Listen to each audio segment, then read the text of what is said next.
എല്ലാവർക്കും നമസ്കാരം. നമ്മളിന്ന് ഈ വീഡിയോയിൽ polytechnic diploma automobile engineering semester 2 വരുന്ന ബേസിക് ഓട്ടോമൊബൈൽ എഞ്ചിനീയറിംഗ് എന്ന സബ്ജക്റ്റിൻ്റെ പ്രീവിയസ് ഇയർ ക്വസ്റ്റ്യൻ പേപ്പർ ഡിസ്കഷനാണ് ഉദ്ദേശിക്കുന്നത്. കഴിഞ്ഞ വർഷം ഏപ്രിൽ 2022 ചോദിച്ചിട്ടുള്ള ക്വസ്റ്റ്യൻ പേപ്പറിലൂടെ നമ്മൾ ഈ സബ്ജക്റ്റിൻ്റെ റിവിഷനും കൂടിയും ഈ ഒരു വീഡിയോയിലൂടെ ഉദ്ദേശിക്കുന്നുണ്ട്. അപ്പോൾ നമുക്ക് ഡിസ്കഷനിലോട്ട് കിടക്കാം. അപ്പോൾ ആദ്യമായിട്ട് തന്നെ നിങ്ങൾക്ക് സ്ക്രീനിൽ കാണുന്ന പോലെ ക്വസ്റ്റ്യൻ്റെ പാറ്റേൺ ഞാൻ ജസ്റ്റ് ഒന്ന് പരിചയപ്പെടുത്താം. നമ്മുടെ ക്വസ്റ്റ്യൻ പേപ്പറിന് 3 പാർട്ടാണുള്ളത്. Part A, part B, part C. Part A 9 മാർക്കിനാണ് നമുക്ക് ക്വസ്റ്റ്യൻ ഉണ്ടാവുക. പാർട്ട് ബി നമുക്ക് 24 മാർക്കിനാണ് ക്വസ്റ്റ്യൻ ചോദിക്കുക. ദെൻ പാർട്ട് സി 42 മാർക്കിൻ്റെ ക്വസ്റ്റ്യൻ ആയിരിക്കും നമുക്ക് ചോദിക്കുന്നുണ്ടാവുക. അങ്ങനെ മൊത്തം 75 മാർക്കിൻ്റെ ക്വസ്റ്റ്യൻ പേപ്പറാണ് നിങ്ങൾക്ക് ഡിപ്ലോമ എക്സാമിന് ഉണ്ടാവുക. മൊത്തം ടൈം എന്ന് പറയുന്നത് 3 മണിക്കൂറായിരിക്കും. ഓക്കെ, നമ്മുടെ മൊത്തം നമുക്ക് അലോട്ട് ചെയ്തിരിക്കുന്ന ടൈം 3 മണിക്കൂറാണ്. 3 മണിക്കൂറിൽ നമ്മൾ എന്ത് ചെയ്യണം? 75 മാർക്കിൻ്റെ ക്വസ്റ്റ്യൻ അറ്റൻഡ് ചെയ്യണം. അപ്പോൾ പാർട്ട് എയിൽ നമുക്ക് 9 ക്വസ്റ്റ്യൻസാണ് ചോദിക്കുക. 9 ക്വസ്റ്റ്യൻസിനും ഓരോ മാർക്ക് വീതം ടോട്ടൽ നമുക്ക് 9 മാർക്കായിരിക്കും ഇവിടുന്ന് ലഭിക്കുക. അപ്പോൾ answer all the following questions in 1 word or 1 sentence. ഒറ്റ വാക്കിലോ അല്ലെങ്കിൽ ഒരു വാചകത്തിലോ നിങ്ങൾ എന്ത് ചെയ്യണം? ഇവിടെ ചോദിക്കുന്ന ചോദ്യങ്ങൾക്ക് ആൻസർ ചെയ്യേണ്ടതുണ്ട്. നമ്മൾ പാർട്ട് എ ക്വസ്റ്റ്യൻസ് ഡിസ്കസ് ചെയ്യാൻ പോകുന്ന സമയത്ത് അതിൻ്റെ ഒരു സ്ട്രക്ചർ ഞാൻ പറഞ്ഞുതരാം. ഇവിടെ കാണുന്നത് ക്വസ്റ്റ്യൻ നമ്പറാണ്, ദെൻ കറസ്പോണ്ടിങ് ക്വസ്റ്റ്യൻ. അത് കഴിഞ്ഞിട്ട് ഈ ടേബിളിൽ കാണുന്നത് ഏത് മൊഡ്യൂളാണെന്നുള്ളതാണ്. മൊഡ്യൂൾ മാത്രമല്ല, അവിടെ സ്പെസിഫൈ ചെയ്ത് പറയുന്നുണ്ട്. നമ്മൾ ഓരോ മൊഡ്യൂളിലെയും ഓരോ സെക്ഷൻസ് ഉണ്ട്. ആ ഓരോ സെക്ഷനിലെയും ഓരോ ടോപ്പിക്കായിട്ടാണ് നമ്മൾ കവർ ചെയ്ത് പോയിട്ടുള്ളത്. അപ്പോൾ ആ ടോപ്പിക്ക് ഏതാണെന്നുള്ളത് നിങ്ങൾക്ക് ഇവിടെ സിലബസ് നോക്കിക്കഴിഞ്ഞാൽ മനസ്സിലാകും. ആ സിലബസിലെ മൊഡ്യൂൾ 1 സെക്ഷൻ 4 ഭാഗത്ത് നിന്ന് ചോദിച്ച ചോദ്യമുണ്ട്. ഇങ്ങനെ ക്വസ്റ്റ്യൻ്റെ ടൈപ്പ് റിമെമ്പറിങ്, പ്രധാനമായിട്ടും റിമെമ്പറിങ്, അണ്ടർസ്റ്റാൻഡിങ്, അപ്ലൈയിങ്, ഈ 3 രീതിയിലാണ് ക്വസ്റ്റ്യൻ പേപ്പറിൽ നിങ്ങൾക്ക് ആ ഒരു ഔട്ട്കം നിങ്ങൾക്ക് കാണാൻ വേണ്ടി സാധിക്കുക. റിമെമ്പറിങ് എന്ന് പറഞ്ഞു കഴിഞ്ഞാൽ നമ്മൾ പഠിച്ച കാര്യങ്ങൾ നമ്മൾ ഓർമ്മയിലോട്ട് കൊണ്ടുവരിക എന്നുള്ളതാണ്. അണ്ടർസ്റ്റാൻഡിങ് എന്ന് പറഞ്ഞു കഴിഞ്ഞാൽ നമ്മൾ പഠിച്ച കാര്യങ്ങൾ നമ്മൾ എത്രത്തോളം അത് മനസ്സിലാക്കേണ്ടതുള്ളത് തിരിച്ചറിഞ്ഞതിന് വേണ്ടിയിട്ടുള്ളതാണ് അണ്ടർസ്റ്റാൻഡിങ് എന്ന് പറയുന്നത്. അപ്ലൈ എന്ന് പറഞ്ഞു കഴിഞ്ഞാൽ നമ്മളൊരു കൺസെപ്റ്റോ അല്ലെങ്കിൽ ഒരു തിയറിയോ അല്ലെങ്കിൽ ഒരു ഏതെങ്കിലും രീതിയിലുള്ള പഠിച്ച കാര്യങ്ങളെ എങ്ങനെ അത് പ്രാവർത്തികമാക്കി മാറ്റാം എന്നുള്ളതാണ് അപ്ലൈയിങ് കൊണ്ട് ഉദ്ദേശിക്കുന്നത്. അപ്പോൾ ഈ 3 രീതിയിലുള്ള അപ്രോച്ചാണ് നമുക്ക് ഈ ഒരു ക്വസ്റ്റ്യൻ പേപ്പറിൽ കാണാൻ സാധിക്കുക. അപ്പോൾ അതും നിങ്ങൾക്കിവിടെ ടേബിൾ കോളത്തിൽ കാണാൻ വേണ്ടി സാധിക്കും. പിന്നെ നമ്മുടെ ഡിസ്കഷനിലോട്ട് കിടക്കുകയാണ്. നമുക്ക് ഓരോ ക്വസ്റ്റ്യൻസും 1 by 1 ആയിട്ട് എടുത്ത് തന്നെ ഡിസ്കസ് ചെയ്യാം. നമ്മുടെ ഫസ്റ്റ് ക്വസ്റ്റ്യൻ ചോദിക്കുന്നത് define the term wheel base എന്നുള്ളതാണ്. ഞാൻ ഈ ക്വസ്റ്റ്യൻ ഡിസ്കസ് ചെയ്യുന്നതിൻ്റെ ഒപ്പം തന്നെ ഈ ഒരു ക്വസ്റ്റ്യൻ ചോദിച്ചിട്ടുള്ള സെക്ഷൻ ഏതാണെന്നുള്ളത് ഇവിടെ പറഞ്ഞതിന് ശേഷമാണ് ഈ ക്വസ്റ്റ്യൻ്റെ ആൻസർ ചെയ്യാൻ ഉദ്ദേശിക്കുന്നത്. അപ്പോൾ ഈ ക്വസ്റ്റ്യൻ ഫസ്റ്റ് മൊഡ്യൂളിലെ മെഷർമെൻറ്റ് ഓഫ് വെഹിക്കിൾസ് എന്ന സെക്ഷനിൽ ചോദിച്ചിട്ടുള്ള ഒരു ക്വസ്റ്റ്യനാണ്. മെഷർമെൻറ്റ് ഓഫ് വെഹിക്കിൾസ്, അല്ലെങ്കിൽ നമുക്കിതിനെ വെഹിക്കിൾ ടെർമിനോളജി, ഒരു വാഹനവുമായി ബന്ധപ്പെട്ടിട്ടുള്ള ടെർമിനോളജിയിൽ നിന്ന് വന്നിട്ടുള്ള ചോദ്യമാണ് ഫസ്റ്റ് ക്വസ്റ്റ്യൻ ആയിട്ടുള്ള വീൽ ബേസ് എന്നുള്ളത് പറയാം. അപ്പോൾ നമ്മൾ ക്ലാസ്സുകളിൽ വെഹിക്കിൾ ടെർമിനോളജി പഠിപ്പിച്ചത് നിങ്ങൾക്ക് എല്ലാവർക്കും ഓർമ്മയിലുണ്ടാവും. ജസ്റ്റ് ഒരു ഓവർവ്യൂ ആയിട്ടുള്ള കാര്യങ്ങൾ, ടെർമിനോളജിയുമായി ബന്ധപ്പെട്ട കാര്യങ്ങളൊന്ന് ഡിസ്കസ് ചെയ്യാം. ഇപ്പോൾ ഇവിടെ 2 വ്യൂ ആണ് നിങ്ങൾക്ക് കാണാൻ സാധിക്കും. ഒന്ന് നമ്മുടെ സൈഡ് വ്യൂ ആണ്. ഈ കാണുന്നത് നമ്മുടെ സൈഡ് വ്യൂ ആണ്, ഒരു വാഹനത്തിൻ്റെ സൈഡ് വ്യൂ ആണ്.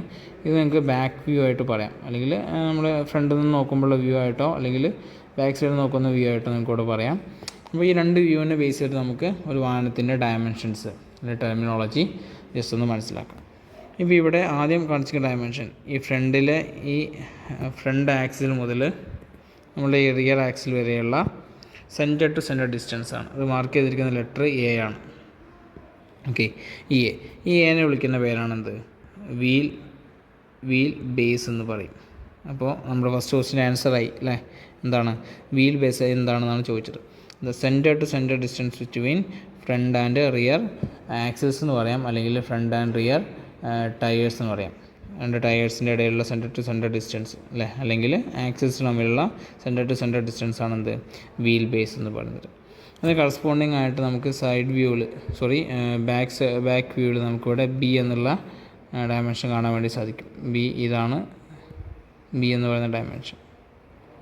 Okay, B.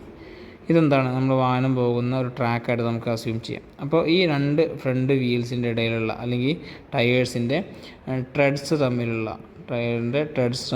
Centre to centre ഡിസ്റ്റൻസിന് എന്ത് വിളിക്കുന്നത്? നമ്മൾ വീൽ ട്രാക്ക് എന്ന് വിളിക്കുന്നു. അപ്പോൾ ബി എന്താണ്?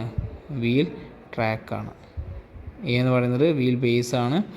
ബി എന്ന് പറയുന്നത് എന്താണ്? വീൽ ട്രാക്കാണ്. ഇനി ഒരു വാഹനത്തെ സംബന്ധിച്ചിടത്തോളം അതിൻ്റെ എക്സ്റ്റീരിയർ ആയിട്ടുള്ള അല്ലെങ്കിൽ പുറം ഭാഗത്തുള്ള ഡയമെൻഷൻസ് ആണ് ഇപ്പോൾ നമ്മൾ പറഞ്ഞിട്ടുള്ള വീൽ ബേസും വീൽ ട്രാക്ക് എന്ന് പറയുന്നത്. അതുപോലെ തന്നെയാണ് സി എന്ന് പറയുന്ന ഈ ഡയമെൻഷൻ. ഇതെന്താ കാണിക്കുന്നത്? ഈ വാഹനത്തിൻ്റെ ഓവറോൾ ലെങ്ത്താണ് കാണിക്കുന്നത്. ഓക്കെ, വാഹനത്തിൻ്റെ ഓവറോൾ ലെങ്ത്താണ് നമ്മുടെ ഈ സി എന്ന ഭാഗം കൊണ്ട് ഉദ്ദേശിക്കുന്നത്. നെക്സ്റ്റ് ഡയമെൻഷനാണ് നമ്മുടെ ഇവിടെ കാണുന്ന ഈ ഡി എന്ന് അടയാളപ്പെടുത്തിയിട്ടുള്ള ഡയമെൻഷൻ. ഡി മീൻസ് എന്താണ്? ഓവറോൾ വിഡ്ത്താണ്. അപ്പോൾ സി എന്ന് പറയുന്നത് ഓവറോൾ ലെങ്ത്താണ്. ഡി എന്ന് പറയുന്നത് ഓവറോൾ വിഡ്ത്താണ്. ഇത് ഓവറോൾ വിഡ്ത്താണ്, ഇത് ഓവറോൾ ലെങ്ത്താണ്. അങ്ങനെയാണെങ്കിൽ ഓവറോൾ ഹൈറ്റ് ഉണ്ടാവും അല്ലേ? ഓവറോൾ ഹൈറ്റ് ഏതാണ്? ഈ വെർട്ടിക്കൽ ഡിസ്റ്റൻസ് ആണ്. നമ്മുടെ ട്രാക്കും പിന്നെ വാഹനത്തിൻ്റെ ടോപ്പ് സർഫസ് തമ്മിലുള്ള വെർട്ടിക്കൽ ഹൈറ്റാണ് എന്ത്? ഓവറോൾ ഹൈറ്റ് എന്ന് പറയുന്നത്. ഇതൊക്കെ വാഹനത്തിനെ സംബന്ധിച്ചിടത്തോളം എക്സ്റ്റീരിയർ ആയിട്ടുള്ള ഡയമെൻഷൻസ് ആണ്. ഇനി ഇൻറ്റീരിയർ ഡയമെൻഷൻസ് ഉണ്ട് അല്ലേ? ഇൻറ്റീരിയർ ഡയമെൻഷൻസ് എന്ന് പറഞ്ഞാൽ ഒന്ന് ഈ ജി ആണ്.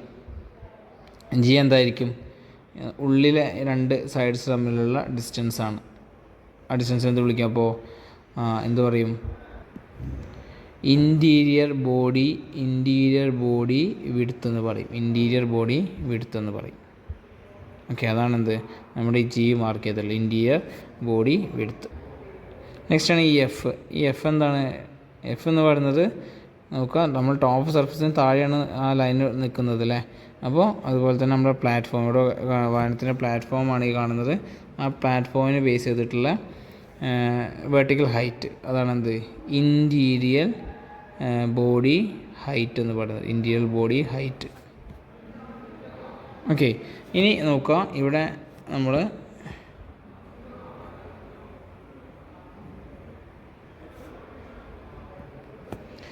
ഇതാണ് നമ്മുടെ വാഹനത്തിൻ്റെ ഫ്രണ്ട് ആക്സിൽ അല്ലേ? ആക്സിലിൻ്റെ സെൻറ്റർ പോയിൻ്റ് ഇതാണ്. അതുപോലെ റിയർ ആക്സിലിൻ്റെ സെൻറ്റർ പോയിൻ്റ് ഇതാണ്. അപ്പോൾ ഈ രണ്ട് ആക്സിൽസിന് ശേഷം നമ്മുടെ ചേസിസ് എക്സ്റ്റെൻഡ് ചെയ്ത് കിടക്കുന്ന ഭാഗമുണ്ട്. ഇങ്ങോട്ടും ഉണ്ട്, അതുപോലെ തന്നെ ഇങ്ങോട്ടും എക്സ്റ്റെൻഡ് ചെയ്ത് കിടക്കുന്നുണ്ട് അല്ലേ? ഇവിടെ ഐ എന്ന് മാർക്ക് ചെയ്തിട്ടുണ്ട്, ഇവിടെ ജെ എന്ന് മാർക്ക് ചെയ്തിട്ടുണ്ട്. അപ്പോൾ ഈ രണ്ട് ഡയമെൻഷൻസ് എന്താണ്?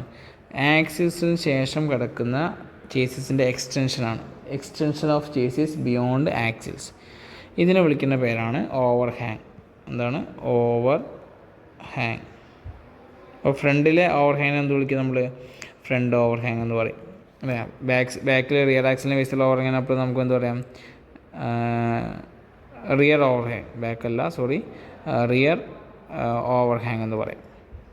അപ്പോൾ ഇത്രയും നമ്മുടെ ഡയമെൻഷൻസ് നമുക്ക് ഇൻറ്റീരിയറായിട്ട് എക്സ്റ്റീരിയറായിട്ട് പറയാൻ വേണ്ടി പറ്റും. ഇനി ടോട്ടലി ഡിഫറെൻ്റ് ആയിട്ടുള്ളൊരു കാര്യമാണ് വാഹനത്തിൻ്റെ വെയിറ്റ് എന്ന് പറയുന്നത്. ഓക്കെ, വാഹനത്തിൻ്റെ വെയിറ്റ് നമുക്ക് പ്രധാനമായിട്ടും രണ്ട് രീതിയിൽ പറയാം. അതായത് നമ്മളിപ്പോൾ വാഹനം വാങ്ങുന്ന സമയത്ത് അതിൽ നമ്മൾ എല്ലാ ഫ്ലൂയിഡ്സും അല്ലേ, നമുക്ക് ബ്രേക്ക് ഓയിൽ, പിന്നെ അതുപോലെ തന്നെ നമ്മളുടെ ലൂബ്രിക്കേറ്റിംഗ് ഓയിൽ അല്ലേ, കൂളൻ്റ്, ഇതൊക്കെ അതിലുണ്ടാവും. പക്ഷേ നമ്മൾ വാഹനം വാങ്ങുമ്പോൾ നമുക്ക് അതിലെന്തുണ്ടാവില്ല? നമ്മുടെ ഫ്യൂവൽ ഫില്ല് ചെയ്തിട്ടുണ്ടാവില്ല ടാങ്കിൽ അല്ലേ? അപ്പോൾ ആ വാഹനത്തിൽ ഫ്യൂവൽ ഫില്ല് ചെയ്തതിന് ശേഷം നമ്മൾ ആ വാഹനത്തിൻ്റെ ഭാരം അളന്ന് നോക്കുകയാണെങ്കിൽ അപ്പോൾ നമുക്ക് കിട്ടുന്ന വെയിറ്റിനെ വിളിക്കുന്ന പേരാണ് നമ്മളെന്ത്? കെർബ് വെയിറ്റ് എന്ന് പറയും.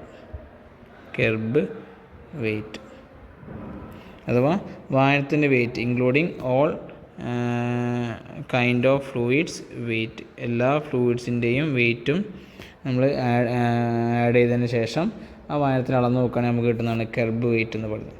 രണ്ടാമത്തെ വെയിറ്റാണ് ഗ്രോസ് വെയിറ്റ് എന്ന് പറയുന്നത്. ഗ്രോസ് വെഹിക്കിൾ വെയിറ്റ് എന്ന് പറയാം, അല്ലെങ്കിൽ ഗ്രോസ് വെയിറ്റ് എന്ന് പറയാം. ഈ ഗ്രോസ് വെയിറ്റിന് നമ്മൾ ചിലപ്പോൾ ലാഡൻ വെയിറ്റ് എന്ന് പറയാറുണ്ട്. Laden weight. പക്ഷേ രണ്ടും തമ്മിൽ ചെറിയൊരു വ്യത്യാസമുണ്ട്, ഞാൻ എന്താണെന്ന് പറയാം. ഗ്രോസ് വെയിറ്റ് എന്ന് പറഞ്ഞു കഴിഞ്ഞാൽ നമ്മുടെ വാഹനത്തിൽ നമ്മൾ വാങ്ങുന്ന സമയത്ത് ഞാൻ പറഞ്ഞ പോലെ ഫ്ലൂയിഡ്സ് എല്ലാം ഫില്ല് ചെയ്തിട്ട് നമ്മൾ വെയിറ്റ് അളന്ന് നോക്കും. അപ്പോൾ നമുക്ക് എന്ത് കിട്ടും? കെർബ് വെയിറ്റ് കിട്ടും. അതിന് ശേഷം നമ്മൾ അതിൽ അപ്ലൈ ചെയ്യുന്ന ലോഡ്സ് അല്ലേ, അപ്ലൈ ചെയ്യുന്ന ലോഡ്സ് എന്ന് പറഞ്ഞാൽ എന്തൊക്കെയായിരിക്കാം? അതിൽ വരുന്ന പാസഞ്ചേഴ്സ് ആവാം, അതിൽ ട്രാവൽ ചെയ്യുന്ന പാസഞ്ചേഴ്സ് ആവാം, അല്ലെങ്കിൽ നമ്മൾ ട്രാൻസ്പോർട്ട് ചെയ്യുന്ന ഗുഡ്സ് ആവാം അല്ലേ, കാരേജസ് ആവാം. അപ്പോൾ ഇത് രണ്ടും നമ്മൾ രണ്ടിനെയും കൂടി ഒരുമിച്ച് പറയുന്ന പേരാണ് പേ ലോഡ്സ് എന്ന് പറയും. എന്താണ്? പേ ലോഡ്സ്. അപ്പോൾ വാഹനത്തിൽ നമ്മൾ നേരത്തെ പറഞ്ഞിട്ടുള്ള കെർബ് വെയ്റ്റും പിന്നെ അതുപോലെ തന്നെ പേ ലോഡ്സും കൂടി വരുമ്പോൾ നമ്മളതിനെ വിളിക്കുന്ന പേരാണ് എന്താ? ഗ്രോസ് വെഹിക്കിൾ വെയ്റ്റ് എന്ന് പറയും, അല്ലെങ്കിൽ ഗ്രോസ് വെയ്റ്റ് എന്ന് പറയും. അപ്പോൾ ഇതിനെ നമുക്ക് ലാഡർ വെയ്റ്റ് എന്ന് പറയാമെന്ന് പറഞ്ഞു അല്ലേ. അപ്പോൾ ഗ്രോസ് വെയ്റ്റ് അല്ലെങ്കിൽ ലാഡർ വെയ്റ്റ് എന്ന് നമുക്ക് പറയാം. പക്ഷേ ഇത് ഈ പേ ലോഡിന് ഒരു മാക്സിമം വാല്യൂ ഉണ്ടാവില്ലേ? ആ വാഹനത്തിനെ സംബന്ധിച്ചിടത്തോളം അപ്ലൈ ചെയ്യാൻ പറ്റുന്ന പേ ലോഡിന് എന്തൊരു മാക്സിമം വാല്യൂ ഉണ്ട്. ആ മാക്സിമം വാല്യൂ അപ്ലൈ ചെയ്താൽ കിട്ടുന്ന വാഹനത്തിൻ്റെ വെയിറ്റ് നമുക്ക് സ്പെസിഫൈഡ് ആയിട്ട് എന്ന് പറയാം? ഗ്രോസ് വെഹിക്കിൾ വെയിറ്റ് എന്ന് പറയാം. അല്ലാത്ത സാഹചര്യത്തിൽ അതൊരു മാക്സിമം വാല്യൂ അല്ലെങ്കിൽ നമ്മൾ എന്ത് പറയും? ലാഡർ വെയിറ്റ് എന്ന് പറയും. അതാണ് ഗ്രോസ് വെയിറ്റും ലാഡറിൻ്റെ വെയിറ്റും തമ്മിലുള്ള ചെറിയൊരു വ്യത്യാസം. അപ്പോൾ ഇവിടെ പേ ലോഡ് എന്താണെന്നുള്ളത് മനസ്സിലാക്കണം, കെർബ് വെയിറ്റ് എന്താണെന്നുള്ളത് മനസ്സിലാക്കണം, എന്താണ് കെർബ് വെയിറ്റും ഗ്രോസ് വെയിറ്റും തമ്മിലുള്ള വ്യത്യാസം എന്നുള്ളതും മനസ്സിലാക്കണം. ഇത്രയും ടേമുകൾ പഠിച്ചു കഴിഞ്ഞാൽ നമ്മുടെ വെഹിക്കിൾ ടെർമിനോളജി ഏകദേശം കംപ്ലീറ്റ് ആയി. പിന്നെ ഒരു ടേം ഉള്ളത് സെൻറ്റർ ഓഫ് ഗ്രാവിറ്റിയാണ്. സെൻറ്റർ ഓഫ് ഗ്രാവിറ്റി നമുക്ക് ഏതൊരു വസ്തുവിനെ സംബന്ധിച്ചിടത്തോളം പറയാം അല്ലേ. ആ വാഹനത്തിൻ്റെ അല്ലെ ആ വസ്തുവിൻ്റെ എല്ലാ വെയിറ്റുകളും അല്ലെങ്കിൽ എല്ലാ മാസസും കോൺസ്റ്റൻ്റ് ചെയ്തിരിക്കുന്ന ഒരു സിംഗിൾ പോയിൻ്റ് ഉണ്ടാവും. ആ പോയിൻറ്റിനെ ബേസ് ചെയ്തിട്ടാണ് എന്ത് ചെയ്യുക? സെൻട്രിഫ്യൂഗൽ ഫോഴ്സ് ആക്ട് ചെയ്യുക വസ്തുവിൽ.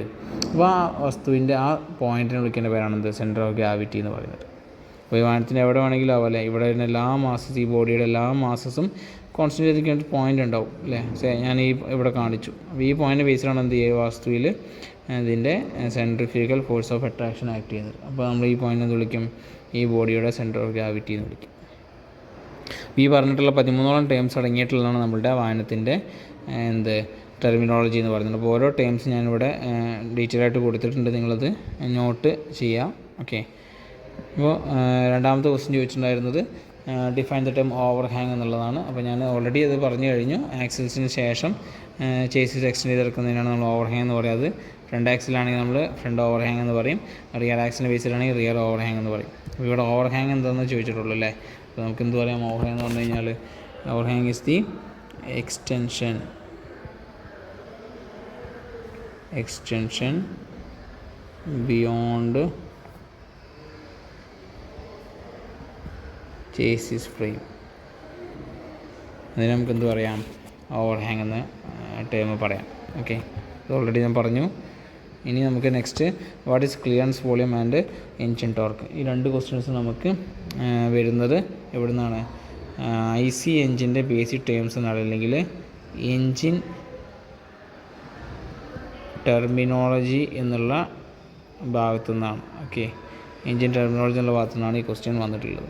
അപ്പോൾ നമുക്ക് എൻജിൻ ടെർമിനോളജി എന്തൊക്കെയാണെന്നുള്ളത് ജസ്റ്റ് ഒന്ന് നോക്കാം. അതിന് ശേഷം ഈ ഒരു ക്വസ്റ്റ്യൻ നമുക്ക് എന്ത് ചെയ്യാം? ആൻസർ ചെയ്യാം. അപ്പോൾ ഒരു വാഹനത്തെ സംബന്ധിച്ചിടത്തോളം അതിൻ്റെ പവർ പ്രൊഡ്യൂസിങ് അല്ലേ, അല്ലെങ്കിൽ പവർ ഹൗസ് എന്ന് വിളിക്കുന്നതാണെന്ത്? എൻജിൻ എന്ന് പറയുന്നത് പവർ ഹൗസ് അല്ലേ. എൻജിൻ എന്ന് പറഞ്ഞു കഴിഞ്ഞാൽ എന്താണ്? പവർ ഹൗസാണ്. അപ്പോൾ അങ്ങനെ പവർ പ്രൊഡ്യൂസ് ചെയ്യണമെങ്കിൽ ഇവിടെ ഒരു ഫ്യൂവൽ ബേൺ ചെയ്യണം അല്ലേ. ആ ഫ്യൂവൽ ബേൺ ചെയ്തിട്ട് എന്ത് ചെയ്യണം? അവിടെ ഉണ്ടാകുന്ന ഹീറ്റ് എനർജി നമ്മൾ എന്ത് ചെയ്യണം? മെക്കാനിക്കൽ എനർജി ആയിട്ട് മാറ്റണം അല്ലേ. ഹീറ്റ് എനർജിനെ മെക്കാനിക്കൽ എനർജി ആയിട്ട് മാറ്റണം. അങ്ങനെ മെക്കാനിക്കൽ എനർജിയെ മാറ്റിയതിനു ശേഷമാണ് നമുക്ക് എന്ത് കിട്ടുന്നത്? വാഹനത്തിനെ ചലിപ്പിക്കാൻ വേണ്ടി പറ്റുന്നത്. അപ്പോൾ ഈ രീതിയിലുള്ള ഫ്യൂവൽ കൺവേർഷൻസ് അല്ലെങ്കിൽ എനർജി കൺവേർഷൻസ് നമുക്ക് സാധ്യമാകുന്നതുകൊണ്ടാണ് നമ്മൾ എന്ത് ചെയ്യണത്? ഇത് ഓട്ടോമൊബൈൽ ഇൻഡസ്ട്രിയിൽ വൈഡായിട്ട് നമ്മൾ യൂസ് ചെയ്യണത്. ഓക്കെ, അതൊക്കെ നിങ്ങൾക്ക് അറിയായിരിക്കും. ഞാൻ ജസ്റ്റ് ഒരു ഇൻട്രൊഡക്ഷനായിട്ട് പറഞ്ഞു എന്നുള്ളൂ. നമുക്ക് ഇമ്പോർട്ടൻ്റ് ആയിട്ടുള്ളതിൻ്റെ ടേംസുകളാണ്. അപ്പോൾ ഇവിടെ ഞാൻ അതിൻ്റെ ഒരു സെക്ഷണൽ വ്യൂ കാണിച്ചിട്ടുണ്ട്. ഈ ഭാഗത്ത് കറസ്പോണ്ടിങ് അതിൻ്റെ 2 ഡയമെൻഷണൽ വ്യൂ ഞാനിവിടെ വരച്ചിട്ടുണ്ട്. ഓക്കെ, അപ്പോൾ ഇതിൻ്റെ സെക്ഷണൽ വ്യൂ ആണ് ഇവിടെ കാണിച്ചിട്ടുള്ളത്. ഞാൻ ഇതിനെ ബേസ് ചെയ്തിട്ട് തന്നെ പറയാം. നമുക്ക് ഫ്യൂവലിനെ ബേൺ ചെയ്യണമെങ്കിൽ ഒരു ക്ലോസ്ഡ് ആയിട്ടുള്ള ഒരു റീജിയൻ വേണം അല്ലേ. എഞ്ചിനിൽ ക്ലോസ്ഡ് ആയിട്ടുള്ള ഒരു റീജിയൻ വേണം. ആ റീജിയനെ വിളിക്കുന്ന പേരാണെന്ത്? നമ്മുടെ സിലിണ്ടർ എന്ന് പറയും. അപ്പോൾ സിലിണ്ടർ എന്താ എന്തിനാണ്? സിലിണ്ടറിൻ്റെ ഉപയോഗം എന്താണ്? നമുക്ക് ഫ്യൂവലിനെ ബേൺ ചെയ്യാൻ വേണ്ടിയിട്ടുള്ളൊരു ക്ലോസ്ഡ് ആയിട്ടുള്ള റീജിയൻ പ്രൊവൈഡ് ചെയ്യാൻ വേണ്ടിയിട്ടാണ് നമ്മൾ എന്ത് ഉപയോഗിക്കുന്നത്? സിലിണ്ടർ ഉപയോഗിക്കുന്നത്. അപ്പോൾ ഈ സിലിണ്ടറിന് ഒരു ഡയമീറ്റർ ഉണ്ടാവില്ലേ? സിലിണ്ടറിന് ഇൻസൈഡ് ഡയമീറ്റർ അല്ലേ, അതിനാണ് നമ്മൾ എന്ത് വിളിക്കുക? ബോർ എന്ന് വിളിക്കുക. ഓക്കെ, സിലിണ്ടറിൻ്റെ ഇൻസൈഡ് ഡയമീറ്റർ വിളിക്കുന്ന പേരാണ് ബോർ എന്ന് പറയും. ഓക്കെ, ഈ സിലിണ്ടറിൻ്റെ ഉള്ളിൽ നമ്മൾ പിസ്റ്റൺ എന്ത് ചെയ്യുന്നുണ്ട്? ഇത് കാണുന്ന ഇതാണ് പിസ്റ്റൺ. ഈ പിസ്റ്റൺ എന്ത് ചെയ്യുന്നുണ്ട്? മുകളിലോട്ടും താഴോട്ടും മൂവ് ചെയ്യുന്നുണ്ട്, അല്ലെങ്കിൽ റെസിപ്രോക്കേറ്റ് ചെയ്യുന്നുണ്ട് നമ്മൾ പറയും അല്ലേ. അപ്പോൾ ഇങ്ങനെ റെസിപ്രോക്കേറ്റ് ചെയ്യുന്ന സമയത്ത് സിലിണ്ടറിനെ ബേസ് ചെയ്തിട്ട്, എൻജിൻ സിലിണ്ടറിനെ ബേസ് ചെയ്തിട്ട് ഈ പിസ്റ്റണിന് 2 പൊസിഷൻസ് എടുക്കാം അല്ലേ. ഒന്ന് മാക്സിമം നമ്മുടെ എൻജിൻ സിലിണ്ടറിൻ്റെ മാക്സിമം അപ്പർ മോസ്റ്റ് പോയിൻറ്റും മറ്റൊന്ന് ലോവർ മോസ്റ്റ് പോയിൻറ്റും. അപ്പോൾ ഇവിടെ ആ 2 പോയിൻറ്റും കാണിച്ചിട്ടുണ്ട്. അപ്പർ മോസ്റ്റ് പോയിൻറ്റ് ഞാനിവിടെ നമ്മൾ ഡാർക്കൻ ചെയ്ത് കാണിച്ചിട്ടുണ്ട്. ലോവർ മോസ്റ്റ് പോയിൻറ്റ് ഇവിടെ ടോട്ടൽ ലൈനായിട്ട് കാണിച്ചിട്ടുണ്ട്. അപ്പോൾ പിസ്റ്റണ് സിലിണ്ടറിനെ ബേസ് ചെയ്തിട്ട് അതിൻ്റെ ഏറ്റവും മുകളിലത്തെ പൊസിഷനിൽ നിൽക്കുകയാണെങ്കിൽ അതിന് വിളിക്കുന്ന പേരാണെന്ത്? ടോപ്പ് ഡെഡ് സെൻറ്റർ എന്ന് പറയും. അതല്ല, എഞ്ചിൻ സിലിണ്ടറിനെ ബേസ് ചെയ്തിട്ട് അതിൻ്റെ ഏറ്റവും ലോവർ മോസ്റ്റ് പൊസിഷനിലാണ് പിസ്റ്റൺ നിൽക്കുന്നതെങ്കിൽ എന്ത് പറയും? അതിനെ ബോട്ടം ഡെഡ് സെൻറ്റർ എന്ന് പറയും. അതാണ് TDCയും BDCയും നിങ്ങൾ കേട്ടിട്ടുണ്ടാവും അല്ലേ? അത് ഇതിൻ്റെ ഷോർട്ട് ഫോമാണ്. അല്ലെങ്കിൽ നമുക്ക് സിലിണ്ടർ കവറിനെ, ഇതാണ് സിലിണ്ടർ കവർ അല്ലേ? സിലിണ്ടറിനെ കവർ ചെയ്ത് വരുന്ന ഭാഗം സിലിണ്ടർ കവർ, അതിനെ ബേസ് ചെയ്തിട്ടും പറയാം. സിലിണ്ടർ കവറിന് ഏറ്റവും നിയറസ്റ്റ് ആയിട്ടുള്ള പൊസിഷൻ എന്ത് പറയാം? TDC എന്ന് പറയാം. അല്ലെങ്കിൽ സിലിണ്ടർ കവറിന് ഏറ്റവും ഫാർദസ്റ്റ് ആയിട്ടുള്ള പൊസിഷൻ എന്ത് പറയാം? BDC എന്ന് പറയാം. ഇനി അതുമല്ല, നമുക്ക് എന്ത് പറയും? ഇവിടെ താഴെ ഈ കാണുന്നതാണ് ക്രാങ്ക് ഷാഫ്റ്റ് എന്ന് പറയുന്നത്. ഓക്കെ, അപ്പോൾ ഈ ക്രാങ്ക് ഷാഫ്റ്റിൻ്റെ ആക്സിസിനെ ബേസ് ചെയ്തിട്ട് നമുക്ക് എന്ത് ചെയ്യാം? ഈ TDCയും BDCയും ഡിഫൈൻ ചെയ്യാം. എങ്ങനെ ഡിഫൈൻ ചെയ്യാം? ക്രാങ്ക് ഷാഫ്റ്റിന് ഏറ്റവും നിയറസ്റ്റ് ആയിട്ടുള്ള പൊസിഷൻ നമ്മൾ എന്ത് പറയാം? BDC എന്ന് പറയാം. ക്രാങ്ക് ഷാഫ്റ്റിന് ഏറ്റവും ഫാർദസ്റ്റ് ആയിട്ടുള്ള പൊസിഷൻ നമുക്ക് എന്ത് പറയാം? TDC എന്നും പറയാം. അപ്പോൾ 3 ഡെഫിനിഷൻസ് നമ്മൾ TDCക്കും BDCക്കും ഇവിടെ പറഞ്ഞു കഴിഞ്ഞു. അപ്പോൾ ആദ്യം പറഞ്ഞാൽ നമ്മളെന്താണ്? സിലിണ്ടറിനെ ബേസ് ചെയ്തിട്ടാണ്, സിലിണ്ടറിൻ്റെ അപ്പർ മോസ്റ്റും ലോവർ മോസ്റ്റ് പൊസിഷനും. പിന്നെ പറഞ്ഞത് സിലിണ്ടർ കവറിൻ്റെ നിയറസ്റ്റും ഫാർദസ്റ്റും. അതിനുശേഷം നമ്മൾ പറഞ്ഞത് ക്രാങ്ക് ഷാഫ്റ്റിൻ്റെ ആക്സിസിന് നിയറസ്റ്റും ഫാർദസ്റ്റ് ആയിട്ടുള്ള പൊസിഷൻ. ഓക്കെ, അപ്പോൾ നിങ്ങൾക്ക് ഏതാണോ പഠിക്കാൻ സുഖം അതിനനുസരിച്ച് നിങ്ങൾ ആ TDCയും BDCയും മനസ്സിലാക്കുക. അപ്പോൾ ഈ പിസ്റ്റൺ TDC മുതൽ BDC വരെയോ അല്ലെങ്കിൽ BDC മുതൽ TDC വരെയോ ട്രാവൽ ചെയ്യുന്ന ഈ ഡിസ്റ്റൻസ് ഉണ്ടല്ലോ, ഈ vertical distance between TDC and BDC, ഇതിന് വിളിക്കുന്ന പേരാണ് സ്ട്രോക്ക് എന്ന് പറയും. ഓക്കെ, സ്ട്രോക്കിന് ഡിനോട്ട് ചെയ്യുന്ന ലെറ്റർ L ആണ്. ക്യാപിറ്റൽ ലെറ്റർ L കൊണ്ടാണ് നമ്മൾ സ്ട്രോക്കിന് ഡിനോട്ട് ചെയ്യുക. പിസ്റ്റൺ ഒരു തവണ TDC വരെ BDC വരെ മൂവ് ചെയ്തെങ്കിൽ നമ്മൾ എന്ത് പറയും? ഒരു സ്ട്രോക്ക് കംപ്ലീറ്റ് ചെയ്തെന്ന് പറയും. അല്ലെങ്കിൽ TDCന് BDC വരെ മൂവ് ചെയ്ത് കഴിഞ്ഞാൽ എന്ത് ചെയ്യും?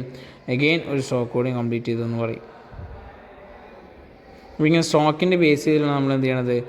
എൻജിൻസിനെ ക്ലാസിഫൈ ചെയ്തിട്ടുണ്ടല്ലോ, എങ്ങനെ 2 സ്ട്രോക്കും 4 സ്ട്രോക്കും അല്ലേ? അപ്പോൾ 2 സ്ട്രോക്കിൽ എത്ര സ്ട്രോക്ക് ഉണ്ടാവും? 2 സ്ട്രോക്ക് ഉണ്ടാവും. 4 സ്ട്രോക്കിലാണെങ്കിലോ അവിടെ 4 സ്ട്രോക്ക് ഉണ്ടാവണം അല്ലേ? 2 സ്ട്രോക്കിൽ നമുക്കൊരു പവർ സ്ട്രോക്ക് കിട്ടും, ഒരു പവർ കിട്ടും. 4 സ്ട്രോക്കിലാകുമ്പോൾ 4 സ്ട്രോക്ക് കംപ്ലീറ്റ് ചെയ്യുമ്പോൾ നമുക്ക് എന്ത് ഒരു പവർ സ്ട്രോക്ക് കിട്ടുന്നത് അല്ലെങ്കിൽ ഒരു പവർ കിട്ടുന്നത്.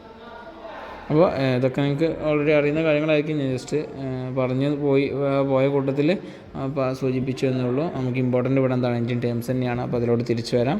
ഇപ്പോൾ TDC, BDC, ബോർഡ്, ഇത്രയും കാര്യങ്ങൾ നമ്മൾ പറഞ്ഞു കഴിഞ്ഞു. പിന്നെ സ്ട്രോക്ക് എന്താണെന്ന് പറഞ്ഞു. ഇനി പിസ്റ്റൻ്റെ ഈ ഒരു ഷേപ്പ് എന്താണ്? പിസ്റ്റൻ്റെ അല്ല, സിലിണ്ടറിൻ്റെ ഈ ഷേപ്പ് എന്താണ്? അതൊരു സിലിണ്ട്രിക്കൽ ഷേപ്പാണ് അല്ലേ? സിലിണ്ട്രിക്കൽ ഷേപ്പാണ്. സിലിണ്ടർ എന്ന് പറഞ്ഞു കഴിഞ്ഞാൽ അതൊരു 3D ഒബ്ജക്റ്റായി മാറി അല്ലേ? 3D ഒബ്ജക്റ്റിൻ്റെ പ്രത്യേകമാണ് വോളിയം എന്ന് പറയുന്നത് അല്ലേ? 3D ഒബ്ജക്റ്റ് എടുത്തു കഴിഞ്ഞാൽ അതിന് ഒരു സ്പെസിഫൈഡ് വോളിയം ഉണ്ടാവും. അപ്പോൾ അങ്ങനെയാണെങ്കിൽ ഈ സിലിണ്ടറിൽ പിസ്റ്റൺ TDC മുതൽ BDC വരെ മൂവ് ചെയ്യുമ്പോൾ അത് കവർ ചെയ്യുന്നൊരു വോളിയം അല്ലേ? ആ വോളിയത്തിന് വിളിക്കാൻ പേരാണ് എന്ത്? സബ്റ്റ് വോളിയം എന്ന് പറയും. അതിന് ഡിനോട്ട് ചെയ്യുന്നത് V∗S ആണ്, സബ്റ്റ് വോളിയം. ഓക്കെ, അതായത് പിസ്റ്റൺ ഒരു സ്ട്രോക്ക് കംപ്ലീറ്റ് ചെയ്യുമ്പോൾ അത് BDCന് TDC വരെയാവാം, അല്ലെങ്കിൽ TDCന് എന്ത് ചെയ്യാം? BDC വരെയാവാം. ആ സമയത്ത് കംപ്ലീറ്റ് ചെയ്യുന്ന അല്ലെങ്കിൽ സബ്റ്റ് ചെയ്യുന്ന വോളിയം അതിന് വിളിക്കുന്നതാണ് സബ്റ്റ് വോളിയം എന്ന് പറയും. അങ്ങനെ കംപ്ലീറ്റ് ചെയ്യുന്ന സമയത്തും പിസ്റ്റൺ അതിൻ്റെ അപ്പർ മോസ്റ്റ് പൊസിഷനിൽ നിൽക്കുമ്പോഴും സിലിണ്ടർ കവറുമായിട്ട് അതെന്ത് ചെയ്യുന്നുണ്ട്? ഒരു ഫിക്സ്ഡ് ആയിട്ടുള്ള ഒരു ഗ്യാപ്പ് അവിടെ മെയിൻറ്റെയിൻ ചെയ്യുന്നുണ്ട്. അതെന്തിനായിരിക്കും? അതിന് ഈ വാൽവുകളെ അക്കോമഡേറ്റ് ചെയ്യണം, വാൽവിൻ്റെ ഓപ്പണിങ്ങിനും ക്ലോസിങ്ങിനും സഹായിക്കുന്നതിന് വേണ്ടിയിട്ടാണ് അല്ലേ? അപ്പോൾ ഈ ഗ്യാപ്പിനെ വിളിക്കുന്ന പേര്, ഈ ഗ്യാപ്പ് എന്ത് ചെയ്യുന്നില്ല? പിസ്റ്റൺ കവർ ചെയ്യുന്നില്ല, അതുകൊണ്ട് അതവിടെ എംപ്റ്റി ആയിട്ട് കിടക്കുന്നുണ്ട്. അപ്പോൾ അതിനെ വിളിക്കുന്ന പേരാണ് എന്ത്? ക്ലിയറൻസ് വോളിയം എന്ന് പറയും. അതിനെ ഡിനോട്ട് ചെയ്യുന്നത് VC എന്നുള്ളതാണ്. അപ്പോൾ VC എന്ന് പറയുന്നത് clearance volume left when piston at TDC, അതാണ് എന്ത്? Clearance volume covered by the piston during single stroke, അതാണ് എന്ത്? Swept volume. അപ്പോൾ ഇത് രണ്ടും കൂട്ടിയാൽ നമുക്ക് എന്തായിരിക്കും കിട്ടുക? ദാറ്റ് ഈസ് ടോട്ടൽ വോളിയം ആയിരിക്കും അല്ലേ? അപ്പോൾ ഈ ഇക്വേഷൻ ഓർമ്മയിലുണ്ടാവണം. ടോട്ടൽ വോളിയം എന്ന് പറഞ്ഞാൽ എന്താണ്? സബ്റ്റ് വോളിയം ക്ലിയറൻസ് വോളിയം ആഡ് ചെയ്താൽ കിട്ടുന്നതാണ് എന്ത്? സിലിണ്ടറിൻ്റെ ടോട്ടൽ വോളിയം എന്ന് പറയുന്നത്. അപ്പോൾ നമ്മൾ പെട്രോൾ എഞ്ചിനും ഡീസൽ എഞ്ചിനൊക്കെ നമ്മൾ പഠിച്ചിട്ടുണ്ടായിരുന്നല്ലേ? ഏതിനായിരുന്നു കംപ്രഷൻ റേഷ്യോ കൂടുതൽ? നമ്മൾ ടേം പഠിച്ചിട്ടുണ്ട്, കംപ്രഷൻ റേഷ്യോ അല്ലേ? എന്താ കംപ്രഷൻ റേഷ്യോ കൊണ്ട് ഉദ്ദേശിക്കുന്നത്? ഇവിടെ നമുക്ക് എത്രത്തോളം ഇവിടെ അവൈലബിൾ ആകുന്ന ഫ്യൂവലിനെ കംപ്രസ് ചെയ്യാൻ വേണ്ടി പറ്റും ടു ദ ടോട്ടൽ വോളിയം. അപ്പോൾ ടോട്ടൽ വോളിയം നമുക്കറിയാം എന്താണ്? Sept volume clearance volume add ചെയ്തതാണ്. അതിലോട്ട് നമുക്ക് എത്രത്തോളം ഒരു ഫ്യൂവലിനെ കംപ്രസ് ചെയ്യാൻ വേണ്ടി പറ്റും, റേഷ്യോ ദാറ്റ് ഈസ് നമ്മൾ കംപ്രസ് ചെയ്യുന്ന എവിടെ വെച്ചിട്ടാണ്, ഈ ക്ലിയറൻസ് വോളിയത്തിലാണ്. അപ്പോൾ ആ ക്ലിയറൻസ് വോളിയം കൊണ്ട് ഡിവൈഡ് ചെയ്ത് കിട്ടുന്നതാണ് നമ്മുടെ കംപ്രഷൻ റേഷ്യോ എന്ന് പറയുന്നത്. Compression ratio, okay, compression ratio അതായത് total volume divided by clearance volume, അതിനാണ് എന്ത് പറയുക, നമ്മുടെ കംപ്രഷൻ റേഷ്യോ എന്ന് പറയും. അപ്പോൾ പെട്രോൾ എഞ്ചിനും ഡീസൽ എഞ്ചിനും എടുക്കുകയാണെങ്കിൽ ഏതിനായിരിക്കും കംപ്രഷൻ റേഷ്യോ കൂടുതലുണ്ടാവുക? പെട്രോൾ എന്ന് പറഞ്ഞു കഴിഞ്ഞാൽ എയറിനെയും കംപ്രസ് ചെയ്യണം, അതുപോലെ ഫ്യൂവലിനെയും കംപ്രസ് ചെയ്യണം. പക്ഷേ ഡീസൽ എഞ്ചിൻ എന്തിനു മാത്രം കംപ്രസ് ചെയ്താൽ മതി? എയറിനെ മാത്രം കംപ്രസ് ചെയ്താൽ മതി. അപ്പോൾ ഈ ഒരു റീജിയണിൽ എയറിനെ മാത്രം കംപ്രസ് ചെയ്യുന്നതല്ലേ കുറച്ചുകൂടി എഫക്റ്റീവായിട്ട് മാറുന്നത്. അപ്പോൾ ആ സമയത്ത് ക്ലിയറൻസ് വോളിയം എന്തായിരിക്കും, അവിടെ കുറവായിരിക്കും. അപ്പോൾ ഡിനോമിനേറ്റർ പറഞ്ഞു കഴിഞ്ഞാൽ എന്ത് ചെയ്യും, നമ്മളുടെ വാല്യൂ കൂടും അല്ലേ. അപ്പോൾ കംപ്രഷൻ റേഷ്യോ കൂടുതൽ ഏതിനായിരിക്കും? ഡീസൽ എഞ്ചിനായിരിക്കും. ഏകദേശം 24:1 ആണ് നമ്മളുടെ ഡീസൽ എഞ്ചിൻ്റെ കംപ്രഷൻ റേഷ്യോ എന്ന് പറയുന്നത്. പെട്രോൾ എഞ്ചിൻ്റെ ഓൾമോസ്റ്റ് എത്രയാണ്? 10:1 ആണ്. ഓക്കെ, അപ്പോൾ അത്രയും കുറവാണ്. അപ്പോൾ ആ ഒരു കമ്പാരിസൺ ഒന്ന് ഓർത്ത് വയ്ക്കുക. ചിലപ്പോൾ ചോദിക്കാം 1 മാർക്കിനല്ലേ കംപ്രഷൻ റേഷ്യോ എത്രയാണ്, പെട്രോൾ എഞ്ചിൻ്റെ എത്രയാണ്, ഡീസൽ എഞ്ചിൻ എത്രയാണെന്നുള്ളത് ചോദിക്കാൻ ചാൻസ് ഉണ്ട്. അപ്പോൾ ആ സമയത്ത് ഓർമ്മ വരണം, പെട്രോൾ എഞ്ചിൻ 10:1 ആണ്, ഡീസൽ എഞ്ചിൻ എത്രയാണ്? 24:1 ആണ്. അതുകൊണ്ട് ഉദ്ദേശിക്കുന്നത് 10 ടോട്ടൽ വോളിയത്തിലോട്ട് നമുക്ക് ഒരു ക്ലിയറൻസ് വോളിയമാണ് ഇവിടെ അവൈലബിൾ ആവുന്നത്. ഇവിടെ 1 മീറ്റർ ക്യൂബ് ക്ലിയറൻസ് വോളിയത്തിലോട്ട് 24 മീറ്റർ ക്യൂബ് നമുക്ക് എന്ത് ചെയ്യാൻ പറ്റും, ടോട്ടൽ വോളിയം അവിടെ അവൈലബിൾ ആക്കാൻ വേണ്ടി പറ്റും. അപ്പോൾ അതൊന്ന് ഓർത്ത് വയ്ക്കുക. ഓക്കെ, അങ്ങനെയാണെങ്കിൽ നമ്മളുടെ ഒരു മൾട്ടി സിലിണ്ടർ എഞ്ചിനിൽ നമുക്ക് എഞ്ചിൻ്റെ കപ്പാസിറ്റി എങ്ങനെ പറയാം? കപ്പാസിറ്റി എന്ന് പറഞ്ഞു കഴിഞ്ഞാൽ എങ്ങനെ ഡിഫൈൻ ചെയ്യാം? Capacity is equal to swept volume ആണ് അത് കവർ ചെയ്യുന്ന വോളിയം അല്ലേ, ഇൻറ്റു നമ്പർ ഓഫ് സിലിണ്ടർ, എത്ര നമ്പർ സിലിണ്ടർ ഉണ്ടെന്ന് മൾട്ടിപ്ലൈ നമുക്ക് എന്ത് കിട്ടും? എഞ്ചിൻ്റെ ടോട്ടൽ കപ്പാസിറ്റി. അതാണ് നമ്മൾ CC ആയിട്ടൊക്കെ പറയാറ്. അപ്പോൾ അതും ജസ്റ്റ് ഒന്ന് ഓർത്ത് വയ്ക്കുക. Okay, what is capacity. ഇനി നെക്സ്റ്റ് നമ്മൾ പറയുന്നതാണ് പവർ. എന്താ പവർ? ഒരു എഞ്ചിൻ്റെ പവർ കൊണ്ടെന്ന് ഉദ്ദേശിക്കുന്നത് അതൊരു പെർട്ടിക്കുലർ ടൈമിൽ, പെർ യൂണിറ്റ് ടൈമിൽ എത്രത്തോളം വർക്ക് ചെയ്യുന്നുണ്ട്, അതിനാണ് എന്ത് പറയുന്നത്, പവർ എന്ന് പറയുന്നത്. അപ്പോൾ നമ്മുടെ പിസ്റ്റൺ എന്ത് ചെയ്യുന്നതിനോട് റെസിപ്രോക്കേറ്റ് ചെയ്യുന്നുണ്ട്. അങ്ങനെ പിസ്റ്റൺ റെസിപ്രോക്കേറ്റ് ചെയ്യുന്ന സമയത്ത് ഒരു സെക്കൻഡിൽ എത്രത്തോളം പവർ അത് പ്രൊഡ്യൂസ് ചെയ്യുന്നുണ്ട്, എത്രത്തോളം വർക്ക് അത് ചെയ്യുന്നുണ്ട്, ആ റേഷ്യോനെ വിളിക്കുന്ന പേരാണെന്ത്, പവർ എന്ന് പറയുന്നത്. നമ്മളെപ്പോഴും കിലോ വാട്ടിലാണ് പറയാറ്. അപ്പോൾ work done in A given time period, നമ്മൾ ഗിവൺ ടൈം പീരിയഡിൽ എത്രത്തോളം വർക്ക് നമ്മുടെ പിസ്റ്റൺ ചെയ്യുന്നുണ്ട്, അല്ലെങ്കിൽ എഞ്ചിൻ ചെയ്യുന്നുണ്ട്, അതിനാണ് എന്ത് പറയുന്നത്, നമ്മുടെ പവർ എന്ന് പറയുന്നത്. ഓക്കെ, നെക്സ്റ്റാണ് ഒരു മീൻ എഫക്റ്റീവ് പ്രഷർ എന്ന് പറയുന്നത്. എന്താ മീൻ എഫക്റ്റീവ് പ്രഷർ? നമുക്കറിയാം നമ്മുടെ എഞ്ചിൻ വർക്ക് ചെയ്യുന്ന സമയത്ത് അവിടെ ഹൈലി കംപ്രസ്ഡ് ആയിട്ടുള്ള ഗ്യാസിലോട്ട് അല്ലെങ്കിൽ എയർ ഫ്യൂൽ മിക്സറിലോട്ടാണ് നമ്മൾ എന്ത് ചെയ്യണത്, സ്പാർക്ക് കൊടുക്കുന്നത് അല്ലെങ്കിൽ ഫ്യൂവലിന് ഇഞ്ചെക്റ്റ് ചെയ്യിക്കുന്നത്. അപ്പോൾ അവിടുത്തെ പ്രഷർ വേരിയേഷൻ എന്ന് പറയുന്നത് വളരെയധികം എന്താ പറയുക, നമുക്ക് അൺകൺട്രോളായിരിക്കും. നമുക്കതൊരിക്കലും കൺട്രോൾ ചെയ്യാൻ പറ്റില്ല. അതിൻ്റെ വേരിയേഷൻ എന്ന് പറഞ്ഞാൽ ഒരു പെർട്ടിക്കുലർ വാല്യൂ ആയിരിക്കില്ല, അതൊരു റേഞ്ചിലായിരിക്കും ഉണ്ടാവും. അപ്പോൾ നമുക്ക് ഒരു ആവറേജ് വാല്യൂ ആയിട്ട് നമുക്ക് എന്ത് ചെയ്യണം, അവിടുത്തെ പ്രഷറിനെ കാൽക്കുലേറ്റ് ചെയ്യണം. അപ്പോൾ അങ്ങനെ നമ്മൾ കാൽക്കുലേറ്റ് ചെയ്യാൻ വേണ്ടി ഉപയോഗിക്കുന്ന ടൈമാണ് എന്ത്, മീൻ എഫക്റ്റീവ് പ്രഷർ എന്ന് പറയുന്നത്. Mean effective pressure. അപ്പോൾ ഇവിടെ മീൻ എഫക്റ്റീവ് പ്രഷറിൻ്റെ ഡെഫിനേഷൻ കൊടുത്തിട്ടുണ്ട്, നമുക്ക് നോക്കാം. This average effective pressure throughout the all power സ്ട്രോക്കിൻ്റെ സമയത്ത് നമുക്ക് അവൈലബിൾ ആവുന്ന പ്രഷറിൻ്റെ ആവറേജ് വാല്യൂ, അതിനാണ് എന്ത് പറയുന്നത്, മീൻ എഫക്റ്റീവ് പ്രഷർ എന്ന് പറയുന്നത്. ഓക്കെ, നെക്സ്റ്റ് നമ്മൾ indicator power, then break power, frictional power അല്ലേ. നമുക്ക് എൻജിൻ സിലിണ്ടറിൻ്റെ ഉള്ളിൽ ഫ്യൂവൽ ബേൺ ചെയ്തിട്ട് ഒരു പവർ കിട്ടുന്നുണ്ട് അല്ലേ, അതായത് ഒരു സെക്കൻഡിൽ അവിടെ ഫ്യൂവൽ ബേൺ ചെയ്ത് നമുക്ക് എത്രത്തോളം വർക്ക് കിട്ടുന്നുണ്ട്, അതിന് വിളിക്കുന്ന പേരാണെന്ത്, ഇൻഡിക്കേറ്റർ പവർ എന്ന് പറയുന്നത്. പവർ അവൈലബിൾ ഇൻസൈഡ് ദി സിലിണ്ടറിൻ്റെ ഇൻസൈഡിൽ നമുക്ക് കിട്ടുന്ന പവറിന് ഇൻഡിക്കേറ്റർ പവർ എന്ന് പറയാം. ഓക്കെ, അപ്പോൾ ഒരിക്കലും നമുക്ക് ആ സിലിണ്ടറിൽ ഒരു ഫ്യൂൽ ബേൺ ചെയ്ത് കിട്ടുന്ന പവറിനെ കണക്റ്റിംഗ് റോഡ് വഴി അല്ലെങ്കിൽ പിസ്റ്റൺ വഴി കണക്റ്റിംഗ് റോഡ് വഴി ക്രാങ്ക് ഷാഫ്റ്റിലോട്ട് എത്തിക്കാൻ വേണ്ടി പറ്റില്ല. അവിടെ മെക്കാനിക്കൽ മൂവ്മെൻറ്റ്സ് കാരണം വേരിയസ് ലോസസ് ഉണ്ടാവും അല്ലേ. ആ ലോസസ് ഒക്കെ കഴിഞ്ഞ് നമുക്ക് ക്രാങ്ക് ഷാഫ്റ്റിൽ കിട്ടുന്ന പവറിന് വിളിക്കുന്ന പേരാണെന്ത്, ബ്രേക്ക് പവർ എന്ന് പറയുന്നത്. ഓക്കെ, അപ്പോൾ ഈ ലോസസ് കാരണം ഉണ്ടാകുന്ന പവർ നമ്മൾ എന്ത് ചെയ്തിട്ടുണ്ട്, ഇവിടെ ഒഴിവാക്കിയിട്ടുണ്ട് അല്ലേ.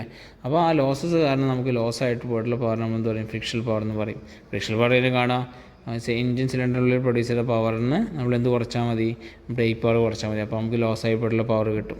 സോ അതിന് വിളിക്കുന്ന പേരാണ് എന്ത്, ഫ്രിക്ഷണൽ പവർ എന്ന് പറയുന്നത്. അടുത്തതായിട്ട് നമ്മൾ വോളിയോമെട്രിക് എഫിഷ്യൻസി. വോളിയോമെട്രിക് എഫിഷ്യൻസി എന്ന് പറഞ്ഞാൽ ratio of actual volume of air or air fuel mixture sucked during the piston during suction stroke to the swept volume. Swept വോളിയത്തിലോട്ട് അല്ലേ, സബ് ടു വോളിയം എന്ന് പറഞ്ഞാൽ നമുക്ക് എങ്ങനെ കണ്ടുപിടിക്കാം? ഒരു സിലിണ്ടറിൻ്റെ ഏരിയ അറിയാമെന്നുണ്ടെങ്കിൽ π/4d² ആണ് അതിൻ്റെ ഏരിയ എന്ന് വിചാരിക്കാം. അങ്ങനെയാണ് ഇതിൻ്റെ height, that is stroke length, L multiply നമുക്ക് എന്ത് കിട്ടും? അതിൻ്റെ സബ് ടു വോളിയം കിട്ടും. ഈ സബ് ടു വോളിയത്തിലൂടെ എത്രത്തോളം എയർ ഫ്യൂൽ മിക്സറിനെ നമ്മൾ അല്ലെങ്കിൽ എയറിനെ നമ്മൾ സക്ക് ചെയ്തെടുത്തു ഡ്യൂറിങ് സക്ഷൻ സ്ട്രോക്കിൻ്റെ സമയത്ത് എത്രത്തോളം എയറിനെ നമ്മൾ എന്ത് ചെയ്തിട്ടുണ്ട്? സക്ക് ചെയ്തെടുത്തിട്ടുണ്ട്. ആ സക്ക് ചെയ്ത എയറിൻ്റെ വോളിയത്തിനെ നമ്മൾ സബ് ടു വോളിയം കൊണ്ട് ഡിവൈഡ് ചെയ്ത് കിട്ടുന്നതാണ് എന്ത്? വോളിയോമെട്രിക് എഫിഷ്യൻസി എന്ന് പറയുന്നത്. Okay, last time engine torque അല്ലേ. അപ്പോൾ നമ്മളുടെ പിസ്റ്റൻ്റെ സഡൻ ആയിട്ടുള്ള ആക്ഷൻ കാരണം നമുക്ക് എന്തിട്ടാണ്? ക്രാങ്ക് ഷാഫ്റ്റ് റൊട്ടേഷൻ കിട്ടുകയാണ് അല്ലേ.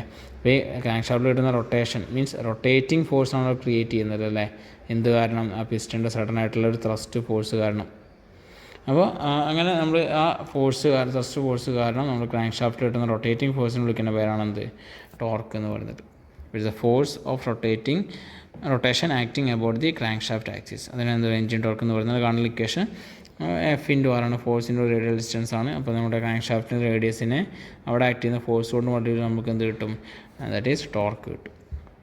അപ്പോൾ ഇത്രയും ടേംസാണ് നമ്മൾ എഞ്ചിൻ ടെർമിനോളജി ഇമ്പോർട്ടൻ്റ് ആയിട്ട് നമുക്ക് പറയാനുള്ളത്. അതിൻ്റെ ഡെഫിനിഷൻസൊക്കെ ഞാനവിടെ എഴുതിയിട്ടുണ്ട്, നിങ്ങളെന്ത് ചെയ്യുക? വായിച്ച് നോക്കുക.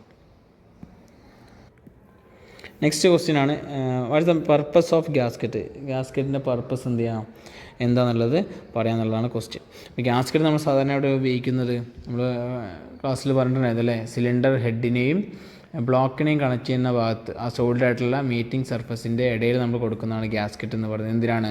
അവിടുത്തെ ലീക്കേജസ് ഒഴിവാക്കാൻ വേണ്ടിയിട്ടാണ്. അല്ലെങ്കിൽ നമ്മൾ ക്രാങ്ക് കേസിൻ്റെയും ഓയിൽ പാനിൻ്റെയും ഇടയിൽ നമ്മൾ ഗ്യാസ്കറ്റ് കൊടുക്കാറുണ്ട്, റബ്ബറിൻ്റെ ഒരു സീൽ കൊടുക്കാറുണ്ട് അല്ലേ.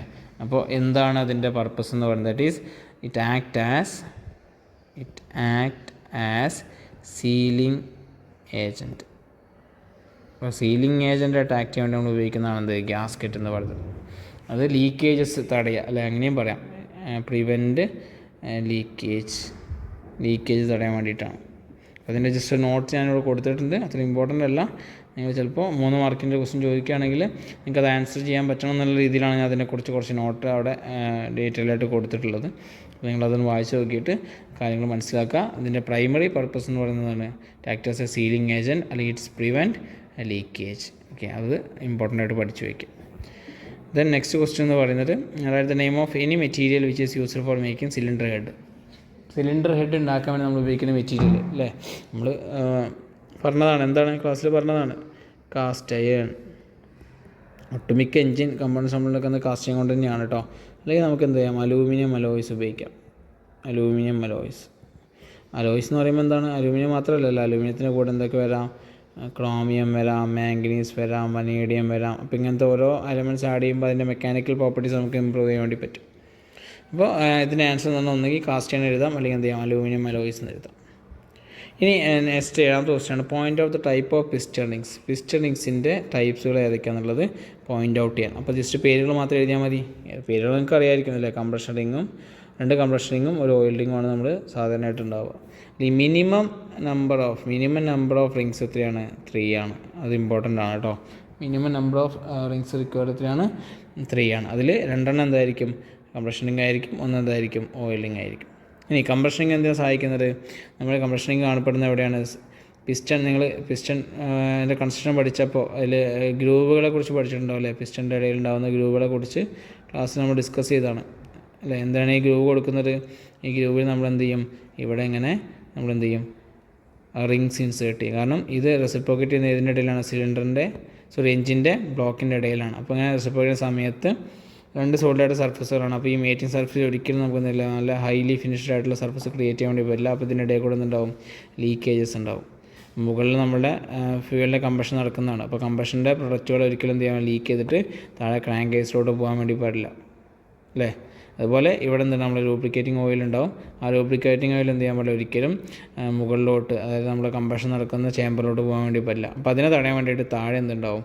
താഴെയും ഒരു ഗ്രൂവ് നമ്മൾ കട്ട് ചെയ്തിട്ടുണ്ടാവും. ആ താഴത്തെ ഗ്രൂവിലാണ് നമ്മൾ എന്ത് വയ്ക്കുക? നമ്മൾ ഓയിൽ റിങ് വയ്ക്കുക. അപ്പോൾ ഓയിൽ റിങ് എന്ത് ചെയ്യും? താഴെയുള്ള ഓയിലിനെ മുകളിലോട്ട് പോവാതെ സീൽ ചെയ്ത് വയ്ക്കും. ഓക്കെ, അതാണ് റിങ്ങിൻ്റെ ഇമ്പോർട്ടൻസ് എന്ന് പറയുന്നത്. അത് കംപ്രഷനിങ് മുകളിലെ പ്രൊഡക്റ്റുകൾ താഴോട്ട് വരാതിരിക്കാനും, ഓയിലിംഗ് എന്ന് പറയുന്നത് താഴെയുള്ള ഓയിലിനെ മുകളിലോട്ട് പറഞ്ഞയക്കാതിരിക്കാൻ വേണ്ടി സഹായിക്കുന്നുണ്ട്. അതുപോലെ ഓയിലിങ്ങിൻ്റെ മറ്റൊരു ഫംഗ്ഷൻ എന്ന് പറയുന്നത് ഇങ്ങനെ ലൂബ്രിക്കേറ്റിംഗ് ആക്ഷൻ കാരണം നമ്മുടെ ബ്ലോക്കിൻ്റെ സർഫസിലൊക്കെ പറ്റി പിടിച്ചെടുക്കുന്ന ഓയിലിനെ തിരിച്ച് റിട്ടേൺ ആയിട്ട് നമ്മുടെ സമ്പിലോട്ട് അല്ലെങ്കിൽ റിസർവോയിലോട്ട് പറഞ്ഞയക്കുന്നതും ഈ ഓയിൽ റിങ്ങിൻ്റെ ഒരു ഫംഗ്ഷനാണ്. അതുപോലെ രണ്ട് റിങ്സും കംപ്രഷനിങ് ആയാലും ഓയിലിംഗ് ആയാലും ഇവിടെ പിസ്റ്റൻ്റെ ഹെഡിൽ നടക്കുന്ന ഹൈ എക്സ്പ്ലോഷൻ കാരണം അവിടെ പ്രൊഡ്യൂസ് ചെയ്യുന്ന ടെമ്പറേച്ചർ വളരെ വലിയ ഒരു വാല്യൂ ആയിരിക്കും. അപ്പോൾ അതിന് എഫക്റ്റീവായിട്ട് സിലിണ്ടർ ബ്ലോക്കിലോട്ട് ട്രാൻസ്മിറ്റ് ചെയ്യാനും അത് സഹായിക്കുന്നുണ്ട്, റിങ്സ് സഹായിക്കുന്നുണ്ട്. ഓക്കെ, അപ്പോൾ അത് ജസ്റ്റ് നോട്ട് ഞാനിവിടെ നേരത്തെ പറഞ്ഞ പോലെ നോട്ട്സ് ഇവിടെ കൊടുത്തിട്ടുണ്ട്. ചിലപ്പോൾ ഒരു 3 മാർക്ക് ക്വസ്റ്റ്യൻ നിങ്ങൾക്ക് ചോദിക്കുകയാണെങ്കിൽ അതിനെക്കുറിച്ച് എഴുതാൻ പറ്റുമെന്ന് ചോദിച്ചിട്ടാണ് നോട്ട്സ് അവിടെ കൊടുത്തിട്ടുള്ളത്. അപ്പോൾ കാര്യങ്ങൾ പഠിച്ച് മനസ്സിലാക്കുക. ഇതിൻ്റെ ക്രോസ് സെക്ഷൻ എന്ന് പറയുന്നത് റെക്റ്റാങ്കുലറാണ്. ഓക്കെ, അത് ഇമ്പോർട്ടൻ്റ് ആണ്. ഇതൊക്കെ കഴിഞ്ഞ് PSC എക്സാമിനൊക്കെ പോകുമ്പോൾ PSC എക്സാമിനൊക്കെ ചോദിക്കുന്നൊരു ക്വസ്റ്റ്യനാണ്, എന്താണ് നമ്മുടെ റിങ്ങിൻ്റെ ക്രോസ് സെക്ഷൻ എന്താണെന്നുള്ളത്. ഓക്കെ, അപ്പോൾ അത് ചോദിക്കുക. ദാറ്റ് ഈസ് റെക്റ്റാങ്കുലറാണ്. അപ്പോൾ ഇതായിരുന്നു അത് ക്വസ്റ്റിൻ്റെ ആൻസർ. അപ്പോൾ നിങ്ങൾ എഴുതേണ്ട കംപ്രഷനിങ് ഓയിലിംഗും ആണ്. എത്ര കംപ്രഷനിങ്? Minimum 2, oiling 1. അങ്ങനെ total minimum number of rings required എത്രയാണ്? 3 ആണ്. 8ാമത്തെ question, what is mean by SOHC അല്ലേ? SOHC എന്താണ് ഉദ്ദേശിക്കുന്നത് എന്നുള്ളതാണ്. ഫുൾ ഫോം അല്ല ഉദ്ദേശിക്കുന്നത്, എന്താണ് SOHC കൊണ്ട് ഉദ്ദേശിക്കുന്നുള്ളതാണ് ക്വസ്റ്റ്യൻ ചോദിച്ചിട്ടുള്ളത്. നിങ്ങൾ ഫുൾ ഫോം നിങ്ങൾക്ക് അറിയുന്നുണ്ടായിരിക്കും. എന്താണ്? Single over head cam shaft. Single over head cam ഷാഫ്റ്റാണ് SOHCൻ്റെ ഫുൾ ഫോം എന്ന് പറയുന്നത് അല്ലേ? അഥവാ നമ്മൾ വാൽവ് ഓപ്പറേറ്റിംഗ് മെക്കാനിസം എന്നുള്ള ടോപ്പിക്കിൽ നിന്നാണ് ഈ ചോദ്യം വന്നിട്ടുള്ളത്. വാൽവ് ഓപ്പറേറ്റിംഗ് മെക്കാനിസം പ്രധാനമായിട്ടും 3 രീതിയിലുണ്ട്. ഒന്ന് ഓവർ ഹെഡ് വാൽവ് മെക്കാനിസം, മറ്റൊന്ന് സൈഡ് വാൽവ് മെക്കാനിസം, പിന്നെ over head cam shaft mechanism. Over head valve മെക്കാനിസത്തിൽ നമ്മൾ പുഷ് റോഡ് വഴി റോക്കർ റാമിനെ ആക്ടിവേറ്റ് ചെയ്തിട്ടാണ് വാൽവിനെ ഓപ്പണിങ്ങും ക്ലോസിങ്ങും ചെയ്യുന്നത് നമ്മൾ പഠിച്ചിട്ടുണ്ട്. സൈഡ് വാൽവ് മെക്കാനിസം സിലിണ്ടർ ബ്ലോക്കിൻ്റെ സൈഡിലാണ് എന്ത് ചെയ്യുന്നത്? നമ്മുടെ വാൽവ് ഇരിക്കുന്നത്. ആ വാൽവിനെ ഓപ്പറേറ്റ് ചെയ്യുന്ന മെക്കാനിസം ആണെന്ത്? സൈഡ് വാൽവ് മെക്കാനിസം എന്ന് പറയുന്നത്. ദെൻ അത് കഴിഞ്ഞിട്ട് വരുന്നത് over head cam shaft mechanism, അഥവാ നമ്മുടെ വാൽവിനെ ഓപ്പറേറ്റ് ചെയ്യുന്ന ക്യാം ഷാഫ്റ്റ് എവിടെയായിരിക്കും ഉണ്ടാവുക? സിലിണ്ടർ ഹെഡിന് മുകളിലായിരിക്കും ഉണ്ടാവുക. അപ്പോൾ അത് 2 രീതിയിലുണ്ടാവാം. ഒന്ന് നേരത്തെ പറഞ്ഞ പോലെ single over head cam shaft ആവാം, അല്ലെങ്കിൽ double over head cam shaft ആവാം. Single over head cam shaft എന്ന് പറയുമ്പോൾ എന്താണ്? നമ്മൾ ഇൻലെറ്റ് വാൽവിനെയും എക്സോസ്റ്റ് വാൽവിനെയും ഓപ്പറേറ്റ് ചെയ്യുന്നത് എന്തായാലും ഒരു സിംഗിൾ ക്യാം ഷാഫ്റ്റിലൂടെ ആയിരിക്കും. ഓക്കെ, സിംഗിൾ ക്യാം ഷാഫ്റ്റ് സഹായത്തോടുകൂടിയാണ് നമ്മൾ എന്ത് ചെയ്യുന്നത്? ഇൻലെറ്റ് വാൽവിനെ എക്സോസ്റ്റ് വാൽവിനെ ഓപ്പറേറ്റ് ചെയ്യുന്നതിന് എന്ത് പറയും? Single over head cam shaft എന്ന് പറയും. അതിന് പകരം ഇൻലെറ്റ് വാൽവ് ഓപ്പറേറ്റ് ചെയ്യാൻ ഒരു ക്യാം ഷാഫ്റ്റ് ഉണ്ട്. അതുപോലെ എക്സോസ്റ്റ് വാൽവ് ഓപ്പറേറ്റ് ചെയ്യാൻ വേറെ സെപ്പറേറ്റ് ഒരു ക്യാം ഷാഫ്റ്റ് നമ്മൾ ഉപയോഗിക്കുന്നുണ്ട്. അങ്ങനെയാണ് എന്ത് പറയും? Double over head cam shaft എന്ന്. അപ്പോൾ അത്രയുള്ള വ്യത്യാസം. അപ്പോൾ what you mean by SOHC പറഞ്ഞാൽ എന്താണ്? Both inlet valve and exhaust valve operated by a single camshaft. അതാണെന്ത്? SOHC എന്ന് പറയുന്നത്. അപ്പോൾ അതിൽ നിങ്ങൾക്കത് കൺസെപ്റ്റ് മനസ്സിലായെന്ന് വിചാരിക്കുന്നു. Next question, state the material used for making engine flywheel. Engine flywheel ഉണ്ടാക്കാൻ നമ്മൾ ഉപയോഗിക്കുന്ന മെറ്റീരിയൽ എന്താണെന്നുള്ളതാണ് ചോദിച്ചിട്ടുള്ളത്. അഗെയിൻ മെറ്റീരിയൽ എന്ത് തന്നെയാണ്? കാസ്റ്റ് ആണ്. ഓക്കെ, കാസ്റ്റ് ആണ് നമ്മൾ ഫ്ലൈ വീൽ ഉണ്ടാക്കാൻ വേണ്ടി ഉപയോഗിക്കുന്നത്. അപ്പോൾ ഈ 9 ക്വസ്റ്റ്യൻ നമ്മൾ ഡിസ്കസ് ചെയ്ത് കഴിഞ്ഞപ്പോൾ തന്നെ നമുക്ക് 9 മാർക്ക് എത്രത്തോളം ഇമ്പോർട്ടൻ്റ് ആണ്, അല്ലെങ്കിൽ എത്രത്തോളം സിമ്പിളാണ് അല്ലേ? നമ്മൾ കൺസെപ്റ്റുകളിലൂടെ കയറിറങ്ങുമ്പോൾ തന്നെ നമുക്ക് ആൻസർ ചെയ്യാൻ പറ്റുന്ന ക്വസ്റ്റ്യൻസാണ് ചോദിച്ചതെല്ലാം. അപ്പോൾ വളരെ നല്ല രീതിയിൽ തന്നെ നമ്മൾ എന്ത് ചെയ്യണം? ഈ ഒരു ഭാഗങ്ങളൊക്കെ പഠിച്ച് കവർ ചെയ്തിട്ട് തന്നെ എക്സാമിന് പോകണം. നിങ്ങൾ വെറുതെ മാർക്കുകൾ കളയരുത്. നല്ല രീതിയിൽ സബ്ജക്റ്റ് നോളജ് ഉണ്ടെന്നുണ്ടെങ്കിൽ നിങ്ങൾക്ക് ആൻസർ ചെയ്യാവുന്ന ക്വസ്റ്റ്യൻസാണ് എന്ത് പറഞ്ഞ ക്വസ്റ്റ്യൻസൊക്കെ. എന്നാൽ വലിയ എഫേർട്ട് ആവശ്യമില്ലാത്തതായിട്ടുള്ള ക്വസ്റ്റ്യൻസ് അല്ലേ? അപ്പോൾ പാർട്ട് എയിലെ എല്ലാ ക്വസ്റ്റ്യൻസും നമ്മൾ ഡിസ്കസ് ചെയ്ത് കഴിഞ്ഞു. ഇനി നമുക്ക് next part B questions discuss ചെയ്യാം. പാർട്ട് ബിയിലെ പാറ്റേൺ എങ്ങനെയെന്ന് വെച്ച് കഴിഞ്ഞാൽ നമുക്ക് 8 ക്വസ്റ്റ്യൻസാണ് ആൻസർ ചെയ്യേണ്ടത്. ഓരോ ക്വസ്റ്റ്യനും 3 മാർക്കാണുള്ളത്. അങ്ങനെ 8 × 3 24 മാർക്കാണ് നമുക്ക് ഇവിടെ നിന്ന് ലഭിക്കുന്നത്. പക്ഷേ ഇവിടെ 10ഓളം ക്വസ്റ്റ്യൻസ് നിങ്ങൾക്ക് ക്വസ്റ്റ്യൻ പേപ്പറിൽ കാണാൻ വേണ്ടി സാധിക്കും. അതായത് നിങ്ങൾ എന്ത് ചെയ്താൽ മതി? ഈ 10ൽ നിങ്ങൾക്ക് അറിയാവുന്ന 8 ക്വസ്റ്റ്യൻസ് നിങ്ങൾ ആൻസർ ചെയ്താൽ മതി. അല്ല, അതൊരു ഭാഗ്യമാണ്. നമുക്ക് അറിയാവുന്ന ക്വസ്റ്റ്യൻസ് മാത്രം സെലക്ട് ചെയ്ത് നമുക്കത് ആൻസർ ചെയ്ത് പോയി കഴിഞ്ഞാൽ അവിടുത്തെ 24 മാർക്ക് നമുക്ക് വാങ്ങാൻ വേണ്ടി പറ്റും. അപ്പോൾ ഇതിൽ നമുക്ക് ഓരോ ക്വസ്റ്റ്യൻസും ഡീറ്റെയിൽ ആയിട്ട് തന്നെ നോക്കാം. ഇതിൽ ഫസ്റ്റ് ക്വസ്റ്റ്യൻ എന്ന് പറഞ്ഞാൽ ദ നെയിം ഓഫ് ഇനി 6 ഓട്ടോമൊബൈൽ മാനുഫാക്ചേഴ്സ് ഇൻ ഇന്ത്യ എന്നുള്ളതാണ്. നമ്മൾ ഇന്ത്യയിൽ നിലവിലുള്ള ഏതെങ്കിലും 6 മാനുഫാക്ചേഴ്സിൻ്റെ പേര്, ഓട്ടോമൊബൈൽ മാനുഫാക്ചേഴ്സിൻ്റെ പേരാണ്. ഞാനിവിടെ കുറച്ചും കൂടി ഡീറ്റെയിൽ ആയിട്ട് സ്കൂട്ടേഴ്സിൽ വരുന്ന മാനുഫാക്ചേഴ്സ്, മോട്ടോർ സൈക്കിൾസിൽ വരുന്ന മാനുഫാക്ചേഴ്സ്, കാറിൽ വരുന്ന മാനുഫാക്ചേഴ്സ്. അപ്പോൾ ഇത് ഓരോ മാനുഫാക്ചേഴ്സിൻ്റെയും അവരുണ്ടാക്കുന്ന പ്രൊഡക്റ്റ്, അത് സ്കൂട്ടറാവാം, അല്ലെങ്കിൽ മോട്ടോർ സൈക്കിളാവാം, അല്ലെങ്കിൽ കാറാവാം. അപ്പോൾ അതിനെ ബേസ് ചെയ്തിട്ട് നമ്മൾ ഇന്ത്യയിലുള്ള മാനുഫാക്ചേഴ്സിൻ്റെ പേരും അവരുടെയൊക്കെ മോഡൽസ് ഞാനിവിടെ കൊടുത്തിട്ടുണ്ട്. ഇതൊക്കെ നിങ്ങൾ കേട്ടിട്ടുള്ള പേരുകളായിരിക്കും. അതുകൊണ്ട് ഞാനതൊന്നും ഇനി ഫർദറായിട്ട് ഡിസ്കസ് ചെയ്യുന്നില്ല. ഇവിടെ ക്വസ്റ്റ്യൻ ചോദിച്ചത് ഏതെങ്കിലും 6 ഓട്ടോമൊബൈലിലെ മാനുഫാക്ചേഴ്സിൻ്റെ പേര് എഴുതാൻ. അപ്പോൾ നിങ്ങൾക്ക് സ്കൂട്ടറിലെ 4 പേര് ഞാൻ കൊടുത്തിട്ടുണ്ട്. മോട്ടോർ സൈക്കിൾസിൽ ഒരു 10ഓളം പേരുണ്ട്. പിന്നെ അതുപോലെ നമ്മുടെ കാറിൽ വരുന്നൊരു 12ഓളം പേരുണ്ട്. അപ്പോൾ ഇതിലേതെങ്കിലും ഒരു 6 കുറിച്ച് നിങ്ങൾ പഠിക്കുക. അത് നിങ്ങൾ എന്ത് ചെയ്യുക, അതിൻ്റെ പേരുകൾ എഴുതുക. ചിലപ്പോൾ ക്വസ്റ്റ്യൻ പേപ്പറിൽ എന്ത് ചെയ്യാം, the name of any 6 automobile manufacturers with their models എന്ന് പറയാം. അതുകൊണ്ടാണ് ഞാൻ ആ മോഡൽ പേരുകളിലൂടെ കൊടുത്തിട്ടുള്ളത്. അപ്പോൾ ക്വസ്റ്റ്യൻ ചിലപ്പോൾ അങ്ങനെയും ചോദിക്കാൻ ചാൻസ് ഉണ്ട്. ഇതിൻ്റെ കൂടെ ചിലപ്പോൾ ചോദിക്കാൻ ചാൻസ് ഉള്ള ഒരു ക്വസ്റ്റ്യനാണ്, write short note about any one major plans in India. ഇന്ത്യയിലുള്ള ഏതെങ്കിലും ഒരു മേജർ പ്ലാന്റിൻ്റെ കുറിച്ച് ജസ്റ്റ് നോട്ട് എഴുതാൻ വേണ്ടി ചോദിക്കാം. അപ്പോൾ ഞാൻ മേജർ പ്ലാൻസ് അത് ലൊക്കേറ്റ് ചെയ്തിരിക്കുന്ന സ്ഥലവും കമ്പനീസിൻ്റെ പേര് ഞാനിവിടെ കൊടുത്തിട്ടുണ്ട്. അപ്പോൾ ഞാൻ പഠിപ്പിക്കുന്ന കോളേജിൽ ഇതൊരു അസൈൻമെൻ്റായിട്ട് കുട്ടികൾക്ക് കൊടുത്തിട്ടുണ്ടായിരുന്നു. അതായത് കമ്പനിയുടെ പേര്, ലൊക്കേഷൻ. ഇനി എന്ത് ചെയ്തിട്ടുണ്ട്, അവരുടെ ഉണ്ടാക്കുന്ന 5 മോഡൽസിൻ്റെ പേരുകളും അതിൻ്റെ ഓരോ മോഡൽസിൻ്റെ സ്പെസിഫിക്കേഷൻസും ഞാൻ അസൈൻമെൻ്റായിട്ട് അവർക്ക് കൊടുത്തിട്ടുണ്ടായിരുന്നു. അപ്പോൾ നിങ്ങളെന്ത് ചെയ്യുക, കഴിയുന്നതും ഞാൻ എല്ലാ കമ്പനീസിനെയും പറയുന്നില്ല, 10 വേണമെന്ന് പറയുന്നില്ല. നിങ്ങൾ ഏതെങ്കിലും 1-2 കമ്പനീസ്, നിങ്ങൾക്ക് ഏറ്റവും അടുത്തറിയാവുന്ന 1-2 കമ്പനീസിൻ്റെ ലൊക്കേഷൻസും അവരുടെ ഒരു 5 മോഡൽസ് ഇല്ലെങ്കിലും ഒരു 2-3 മോഡൽസും അതിൻ്റെയൊക്കെ ഒരു സ്പെസിഫിക്കേഷൻസ് നിങ്ങൾ എന്ത് ചെയ്യുക, ജസ്റ്റ് ഒന്ന് നോക്കി വെച്ചിട്ട് എക്സാമിന് പോവുക. അത് നിങ്ങൾക്ക് ഉപകാരത്തിൽ വരും. ഓക്കെ. അപ്പോൾ Royal Enfield, Honda, T V S, Maruti, Mahindra, Hyundai, Ashok Leyland, Tata, Hindustan Motors, Bajaj, ഇത്രയും കമ്പനീസിൻ്റെ പേരും ലൊക്കേഷൻസുമാണ് ഞാനിവിടെ സൂചിപ്പിച്ചിട്ടുള്ളത്. ഇനിയുണ്ട്, ഞാൻ പ്രധാനപ്പെട്ട ഒരു 10 സെലക്ട് ചെയ്തെന്നുള്ളൂ. ഓക്കെ. അപ്പോൾ അതിൻ്റെ മോഡൽസും സ്പെസിഫിക്കേഷനും നിങ്ങൾ എന്ത് ചെയ്യുക, നോട്ട് ചെയ്തിട്ട് എക്സാമിന് പോവുക. Next, differentiate the term kerb weight and gross weight. ഞാൻ ഈ വീണ്ടും എന്ത് ചെയ്യുന്നില്ല, ഡിസ്കസ് ചെയ്യുന്നില്ല. കെർബ് വെയിറ്റും പിന്നെ ഗ്രോസ് വെയിറ്റും അതിൻ്റെ ഡിഫറൻസ് അടക്കം നമ്മൾ ഡീറ്റെയിൽ ആയിട്ട് തന്നെ പാർട്ട് എയിൽ ഡിസ്കസ് ചെയ്ത് കഴിഞ്ഞാണ്. അപ്പോൾ ഇനി വീണ്ടും പറയുന്നില്ല, നിങ്ങളത് എന്ത് ചെയ്യുക, ഒന്നുകൂടി റിവൈൻഡ് ചെയ്തിട്ട് കേൾക്കാം. നെക്സ്റ്റ് ക്വസ്റ്റ്യനും സെപ്റ്റ് വോളിയം, ക്ലിയറൻസ് വോളിയം എന്താണെന്നുള്ളതാണ്. ഇതും നമ്മൾ ഡീറ്റെയിൽ ആയിട്ട് പാർട്ട് എയിൽ ഡിസ്കസ് ചെയ്താണ് ടെർമിനോളജിയിൽ. ഞാൻ വീണ്ടും റിപ്പീറ്റ് ചെയ്യുന്നില്ല. നിങ്ങൾ പറഞ്ഞ പോലെ ആ ഭാഗം ഒന്നുകൂടി കണ്ടിട്ട് എന്ത് ചെയ്യുക, ഈ 2 ക്വസ്റ്റ്യൻസും ഡീറ്റെയിൽ ആയിട്ട് മനസ്സിലാക്കുക. 4ാമത്തെ ക്വസ്റ്റ്യനാണ്, identify any 3 application of 4-stroke engine. 4-stroke എഞ്ചിൻ്റെ ഏതെങ്കിലും 4 ആപ്ലിക്കേഷൻസ് നിങ്ങൾ എന്ത് ചെയ്യുക, ലിസ്റ്റ് ചെയ്യാം. അപ്പോൾ 4-stroke എഞ്ചിൻ ഇവിടെ പറഞ്ഞിട്ടുള്ളൂ അല്ലേ, ഡീസലാണോ പെട്രോളാണെന്നും പ്രത്യേകിച്ച് പറഞ്ഞിട്ടില്ല. ഇതിന് പകരം ചിലപ്പോൾ എന്ത് ചെയ്യാം, 2-stroke എഞ്ചിൻ്റെ ആപ്ലിക്കേഷൻ ചോദിക്കാം കേട്ടോ. അപ്പോൾ അത് നമ്മൾ എക്സ്പെക്റ്റ് ചെയ്യണം. ഞാനിവിടെ ജസ്റ്റ് ഒരു 4-stroke എഞ്ചിൻ്റെ ജനറൽ ആയിട്ടുള്ള ആപ്ലിക്കേഷൻസ് എന്ന് പറയാം. വൈഡായിട്ട് നമ്മൾ യൂസ് ചെയ്യുന്ന ഇവിടെ തന്നെയാണ്, ഓട്ടോമൊബൈൽ ഇൻഡസ്ട്രിയിൽ തന്നെയാണ്. പിന്നെ ട്രാൻസ്പോർട്ടേഷൻ പർപ്പസ് നമ്മൾ വൈഡായിട്ട് യൂസ് ചെയ്യുന്നതും 4-stroke എഞ്ചിൻസ് ആണ്. പിന്നെ പമ്പിംഗ് സിസ്റ്റത്തിൽ ഫ്ലൂയിഡ് നമ്മൾ ഉപയോഗിച്ചിട്ടുള്ള പമ്പിംഗ് സിസ്റ്റത്തിൽ നമ്മൾ എന്ത് ചെയ്യുന്നുണ്ട്, 4-stroke എഞ്ചിൻ ഉപയോഗിക്കുന്നുണ്ട്. മൊബൈൽ ഇലക്ട്രിക് ജനറേറ്റേഴ്സിൽ നമ്മൾ ഉപയോഗിക്കുന്നുണ്ട്. പിന്നെ എയർക്രാഫ്റ്റ് അല്ലെങ്കിൽ മറൈൻ എഞ്ചിൻസിൽ നമ്മൾ എന്ത് ചെയ്യുന്നുണ്ട്, 4-stroke എഞ്ചിൻ ഉപയോഗിക്കുന്നുണ്ട്. അവിടെയൊക്കെ റേഡിയൽ എഞ്ചിൻസ് നമ്മൾ ഉപയോഗിക്കുന്ന ക്ലാസിഫിക്കേഷൻ പറഞ്ഞപ്പോൾ റേഡിയലൊക്കെ പറഞ്ഞിട്ടുണ്ടായിരുന്നു, ഓർമ്മ ഉണ്ടാവുമെന്ന് വിചാരിക്കുന്നു. അപ്പോൾ അത് ഉപയോഗിക്കുന്ന എയർക്രാഫ്റ്റ് അല്ലെങ്കിൽ മറൈൻ എഞ്ചിൻസിലാണ്. ദെൻ ലാസ്റ്റത്തെ ഒരു പോയിന്റ് ഞാൻ ഡീസൽ എഞ്ചിനെ മാത്രം സ്പെസിഫൈ ചെയ്തിട്ട് അവിടെ കൊടുത്തിട്ടുണ്ട്. കാരണം ചിലപ്പോൾ എക്സാമിന് ഡീസൽ എഞ്ചിനെ മാത്രം ചോദിക്കുകയാണെങ്കിലോ, അപ്പോൾ നിങ്ങൾക്ക് എന്ത് എഴുതാം, പമ്പ് സെറ്റ് എഴുതാം, കൺസ്ട്രക്ഷൻ മെഷീനറീസ് എഴുതാം, എയർ കംപ്രസർ എഴുതാം, ഡ്രില്ലിംഗ് റിഗ്സ് എഴുതാം. ഓക്കെ.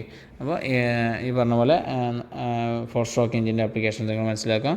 ഇവിടെ ഇതിൻ്റെ കൂട്ടത്തിൽ നിങ്ങൾ 2-stroke എഞ്ചിൻ്റെ ഒരു 3 ആപ്ലിക്കേഷനും കൂടി എന്ത് ചെയ്യുക, നിങ്ങൾ നോട്ട് ചെയ്യുക. ചിലപ്പോൾ ക്വസ്റ്റ്യനിൽ 2-stroke എഞ്ചിൻ ചോദിക്കാം. അപ്പോൾ അതുകൊണ്ട് നിങ്ങൾ എന്ത് ചെയ്യുക, ജസ്റ്റ് നോട്ട് ചെയ്ത് പോവുക. 5ാമത്തെ ക്വസ്റ്റ്യനാണ്, identify any 3 stationary components in 4-stroke petrol engine. ഇവിടെ പെട്രോൾ എഞ്ചിനാണ് അല്ലെങ്കിൽ ഡീസൽ എഞ്ചിൻ നമുക്ക് പറയാം അല്ലേ. അപ്പോൾ 4-stroke പെട്രോൾ എഞ്ചിനിൽ നമ്മൾ പറയുന്ന സ്റ്റേഷനറി പാർട്സ് ഏതൊക്കെയാണെന്നുള്ളത്. അപ്പോൾ ഞാൻ കുറച്ച് പാർട്സ് ഇവിടെ ലിസ്റ്റ് ചെയ്തിട്ടുണ്ട്. എല്ലാം കംപ്ലീറ്റ് ആണെന്ന് ഞാൻ പറയുന്നില്ല, എന്നാലും പ്രധാനപ്പെട്ട കുറച്ച് പാർട്സ് ഞാൻ ലിസ്റ്റ് ചെയ്തിട്ടുണ്ട്. ഞാൻ ഇതിനൊന്ന് തരംതിരിക്കാം. ഏത് സ്റ്റേഷനറി, പിന്നെ മൂവിങ് പാർട്സ്, 2 ടേബിളായിട്ട് ഞാനിവിടെ ക്ലാസിഫൈ ചെയ്തിട്ട് തന്നെ പറയാം. അപ്പോൾ സ്റ്റേഷനറി പാർട്സ് ഏതൊക്കെയാണ്, നമ്മൾ ഫസ്റ്റ് പറഞ്ഞതാണ് സിലിണ്ടർ ബ്ലോക്ക് അല്ലേ. സിലിണ്ടർ ബ്ലോക്ക് എന്താണ് ഈ സ്റ്റേഷൻ എന്നുള്ള വാക്കുകൊണ്ട്, ദാറ്റ് ഈസ് റിലേറ്റീവ് മോഷൻ ഇല്ല. നമ്മൾ മെറ്റീരിയൽ ഒരു പാർട്സ് എടുക്കുന്ന സമയത്ത് അതിന് മറ്റൊരു കമ്പോണൻറ്റുമായിട്ട് കമ്പയർ ചെയ്യുമ്പോൾ റിലേറ്റീവ് മോഷൻ ഇല്ലെങ്കിൽ നമ്മൾ എന്ത് പറയും, അത് സ്റ്റേഷനറി പറയും. റിലേറ്റീവ് മോഷൻ ഉണ്ടെങ്കിൽ നമ്മൾ എന്താ പറയും, മൂവിങ് എന്ന് പറയും. ഓക്കെ, റിലേറ്റീവ് മോഷൻ ഇല്ല, ഓക്കെ. ഇവിടെ റിലേറ്റീവ് മോഷൻ ഉണ്ട്, റിലേറ്റീവ് മോഷൻ ഇവിടെ ഉണ്ട്. അപ്പോൾ സിലിണ്ടർ ബ്ലോക്ക് റിലേറ്റീവ് മോഷൻ ഇല്ലാത്തൊരു ഭാഗമാണ്. പിന്നെ സിലിണ്ടർ ബ്ലോക്ക് കഴിഞ്ഞാൽ പിന്നെ വരുന്ന ഏതാണ്, നമ്മുടെ സിലിണ്ടർ ഹെഡ് അല്ലേ. സിലിണ്ടർ ഹെഡ് മൂവ്മെൻ്റ് ഇല്ലാത്തൊരു ഭാഗമാണ്. പിന്നെ സിലിണ്ടർ ലൈനർ അല്ലെങ്കിൽ നമ്മളതിന് സ്ലീവ് എന്ന് പറയാറുണ്ട്. സ്ലീവ് മൂവ്മെൻ്റ് ഇല്ലാത്തൊരു ഭാഗമാണ്. പിന്നെ മാനിഫോൾഡിലെ ഏതൊക്കെ മാനിഫോൾഡ്, ഇൻലെറ്റ് മാനിഫോൾഡ് ഉണ്ട്, എക്സോസ്റ്റ് മാനിഫോൾഡ് ഉണ്ട്. അപ്പോൾ അത് രണ്ടും മൂവ്മെൻ്റ് ഇല്ലാത്ത ഭാഗമാണ്. പിന്നെ സ്പാർക്ക് പ്ലഗ് പറയാം, സ്പാർക്ക് പ്ലഗ്, ഇഞ്ചക്ടർ, അത് മൂവ്മെൻ്റ് ഇല്ലാത്തൊരു ഭാഗമാണ്. പിന്നെ നമ്മുടെ ഓയിൽ സമ്പ് മൂവ്മെൻ്റ് ഇല്ലാത്ത ഭാഗമാണ്. പിന്നെ ക്രാങ്ക് കേസ് മൂവ്മെൻ്റ് ഇല്ലാത്ത ഭാഗമാണ്. ഇനി മൂവ്മെൻ്റ് ഉള്ള ഭാഗത്തൊക്കെയാണ് പിസ്റ്റൺ അസംബ്ലി അല്ലേ. പിസ്റ്റൺ അസംബ്ലി എന്ന് പറയുമ്പോൾ എന്തൊക്കെയാണ്, പിസ്റ്റൻ്റെ കൂടെ വരുന്നതാണ് നമ്മുടെ പിസ്റ്റൺ റിങ്സ് വരാം, പിന്നെ ഇത് വരാം, പിന്ന് വരാം, പിസ്റ്റൺ പിന്ന് അല്ലേ, കണക്ട് ചെയ്യുന്ന പിന്ന് വരാം. അതൊക്കെ പിസ്റ്റൺ അസംബ്ലിയിൽ വരുന്നത്, അതൊക്കെ മൂവ്മെൻറ്റ് ഭാഗങ്ങളാണ്. പിന്നെ ക്യാം ഷാഫ്റ്റ്, ക്രാങ്ക് ഷാഫ്റ്റ്, പിന്നെ ഫ്ലൈ വീല്, പിന്നെ വൈബ്രേഷൻ ഡാമ്പർ, പിന്നെ വാൽവുകൾ അല്ലേ, ഇൻലെറ്റ് ആൻഡ് എക്സോസ്റ്റ് വാൽവുകൾ, ഇതൊക്കെ മൂവ്മെൻ്റ് ഉള്ള ഭാഗങ്ങളാണ് അല്ലേ. അപ്പോൾ നമ്മൾ ഓൾമോസ്റ്റ് എല്ലാ ഭാഗം പറഞ്ഞു തന്നിട്ട് പിസ്റ്റൺ അല്ലേ. പിസ്റ്റൺ നമ്മൾ പറഞ്ഞു, സിലിണ്ടർ പറഞ്ഞു, പിസ്റ്റൺ ഏതാണ്, മൂവബിളാണ്, സിലിണ്ടർ ഇമ്മൂവബിളാണ്. കമ്പഷൻ ചേമ്പർ അത് നമുക്ക് അവിടെ പറയാം, സ്റ്റേഷനറി ഐറ്റത്തിൽ പറയാം. ഇൻലെറ്റ് ആൻഡ് എക്സോസ്റ്റ് വാൽവ് നമ്മൾ പറഞ്ഞു, മാനിഫോൾഡ് നമ്മൾ പറഞ്ഞു, സ്പാർക്ക് പ്ലഗ് പറഞ്ഞു, ഇഞ്ചക്ടർ പറഞ്ഞു. കണക്റ്റിംഗ് റോഡ് നമ്മൾ പറഞ്ഞിട്ടില്ല. കണക്റ്റിംഗ് റോഡ് ഏതാണ്, അത് കണക്റ്റിംഗ് റോഡ് വരുന്നത് മൂവിങ് പാർട്സിലാണ്. ക്രാങ്ക് ഷാഫ്റ്റ് നമ്മൾ പറഞ്ഞു, പിസ്റ്റൺ റിങ്സ് നമ്മൾ പറഞ്ഞു, ഗഡ്ജൻ പിന്ന് പറഞ്ഞു, ക്യാം ഷാഫ്റ്റ് പറഞ്ഞു, ഫ്ലൈ വീൽ പറഞ്ഞു, ക്രാങ്ക് കേസ് പറഞ്ഞു. ഓക്കെ, അപ്പോൾ ഇത്രയും ഭാഗങ്ങളാണ് സ്റ്റേഷനറി മൂവിങ് പാർട്സിൽ വരുന്നത്. അപ്പോൾ അത് കമ്പയർ ചെയ്തിട്ട് തന്നെ പഠിക്കുക. Next point of different method of piston and connecting road connection arrangement.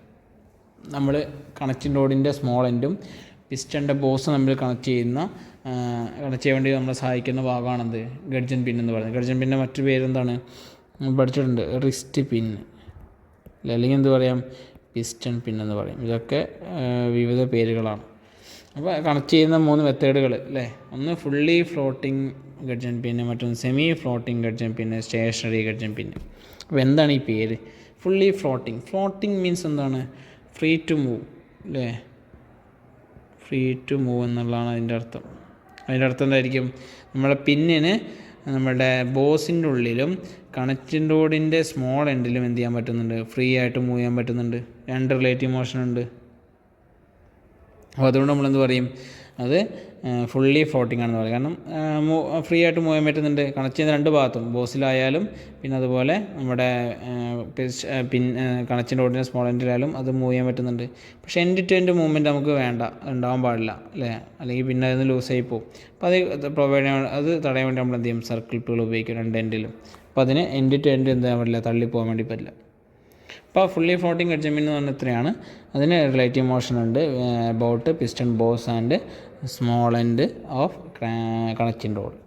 ഇനി സെമി ആയിപ്പോയി അല്ലേ, ഫ്ലോട്ടിങ് പകുതി ആയിപ്പോയി മീൻസ് അത് നമ്മളിവിടെ നോക്കുക, ഈ ഫിഗറിൽ ഇവിടെ കണക്റ്റിംഗ് റോഡിൻ്റെ സ്മോൾ എൻഡുമായിട്ട് നമ്മളുടെ ഗഡ്ജൻ പിന്നിന് എന്ത് ചെയ്യുന്നുണ്ട്, അത് ഒരു ബോൾട്ട് ഉപയോഗിച്ചിട്ട് ലോക്ക് ചെയ്ത് വെക്കുന്നുണ്ട്. അപ്പോൾ ഇനി എന്ത് ചെയ്യാൻ പറ്റില്ല, പിന്നിന് കണക്റ്റിംഗ് റോഡിൻ്റെ ബേസ് ആയിട്ട് കറങ്ങാൻ വേണ്ടി പറ്റില്ല. പക്ഷേ നമ്മൾ ബോസിൽ ഈ പിന്ന് വെച്ചിട്ട് കണക്റ്റിംഗ് റോഡ് വെച്ച് കണക്ട് ചെയ്യുന്ന സമയത്ത് ഈ ബോസിൽ എന്ത് ചെയ്യുന്നുണ്ട്, അതിന് റിലേറ്റീവ് മോഷൻ പോസിബിളാണ്, കറങ്ങാൻ വേണ്ടി പറ്റുന്നുണ്ട്. അതുകൊണ്ടാണ് എന്ത് സെമി ഫ്ലോട്ടിംഗ് എന്ന് പറയുന്നത്.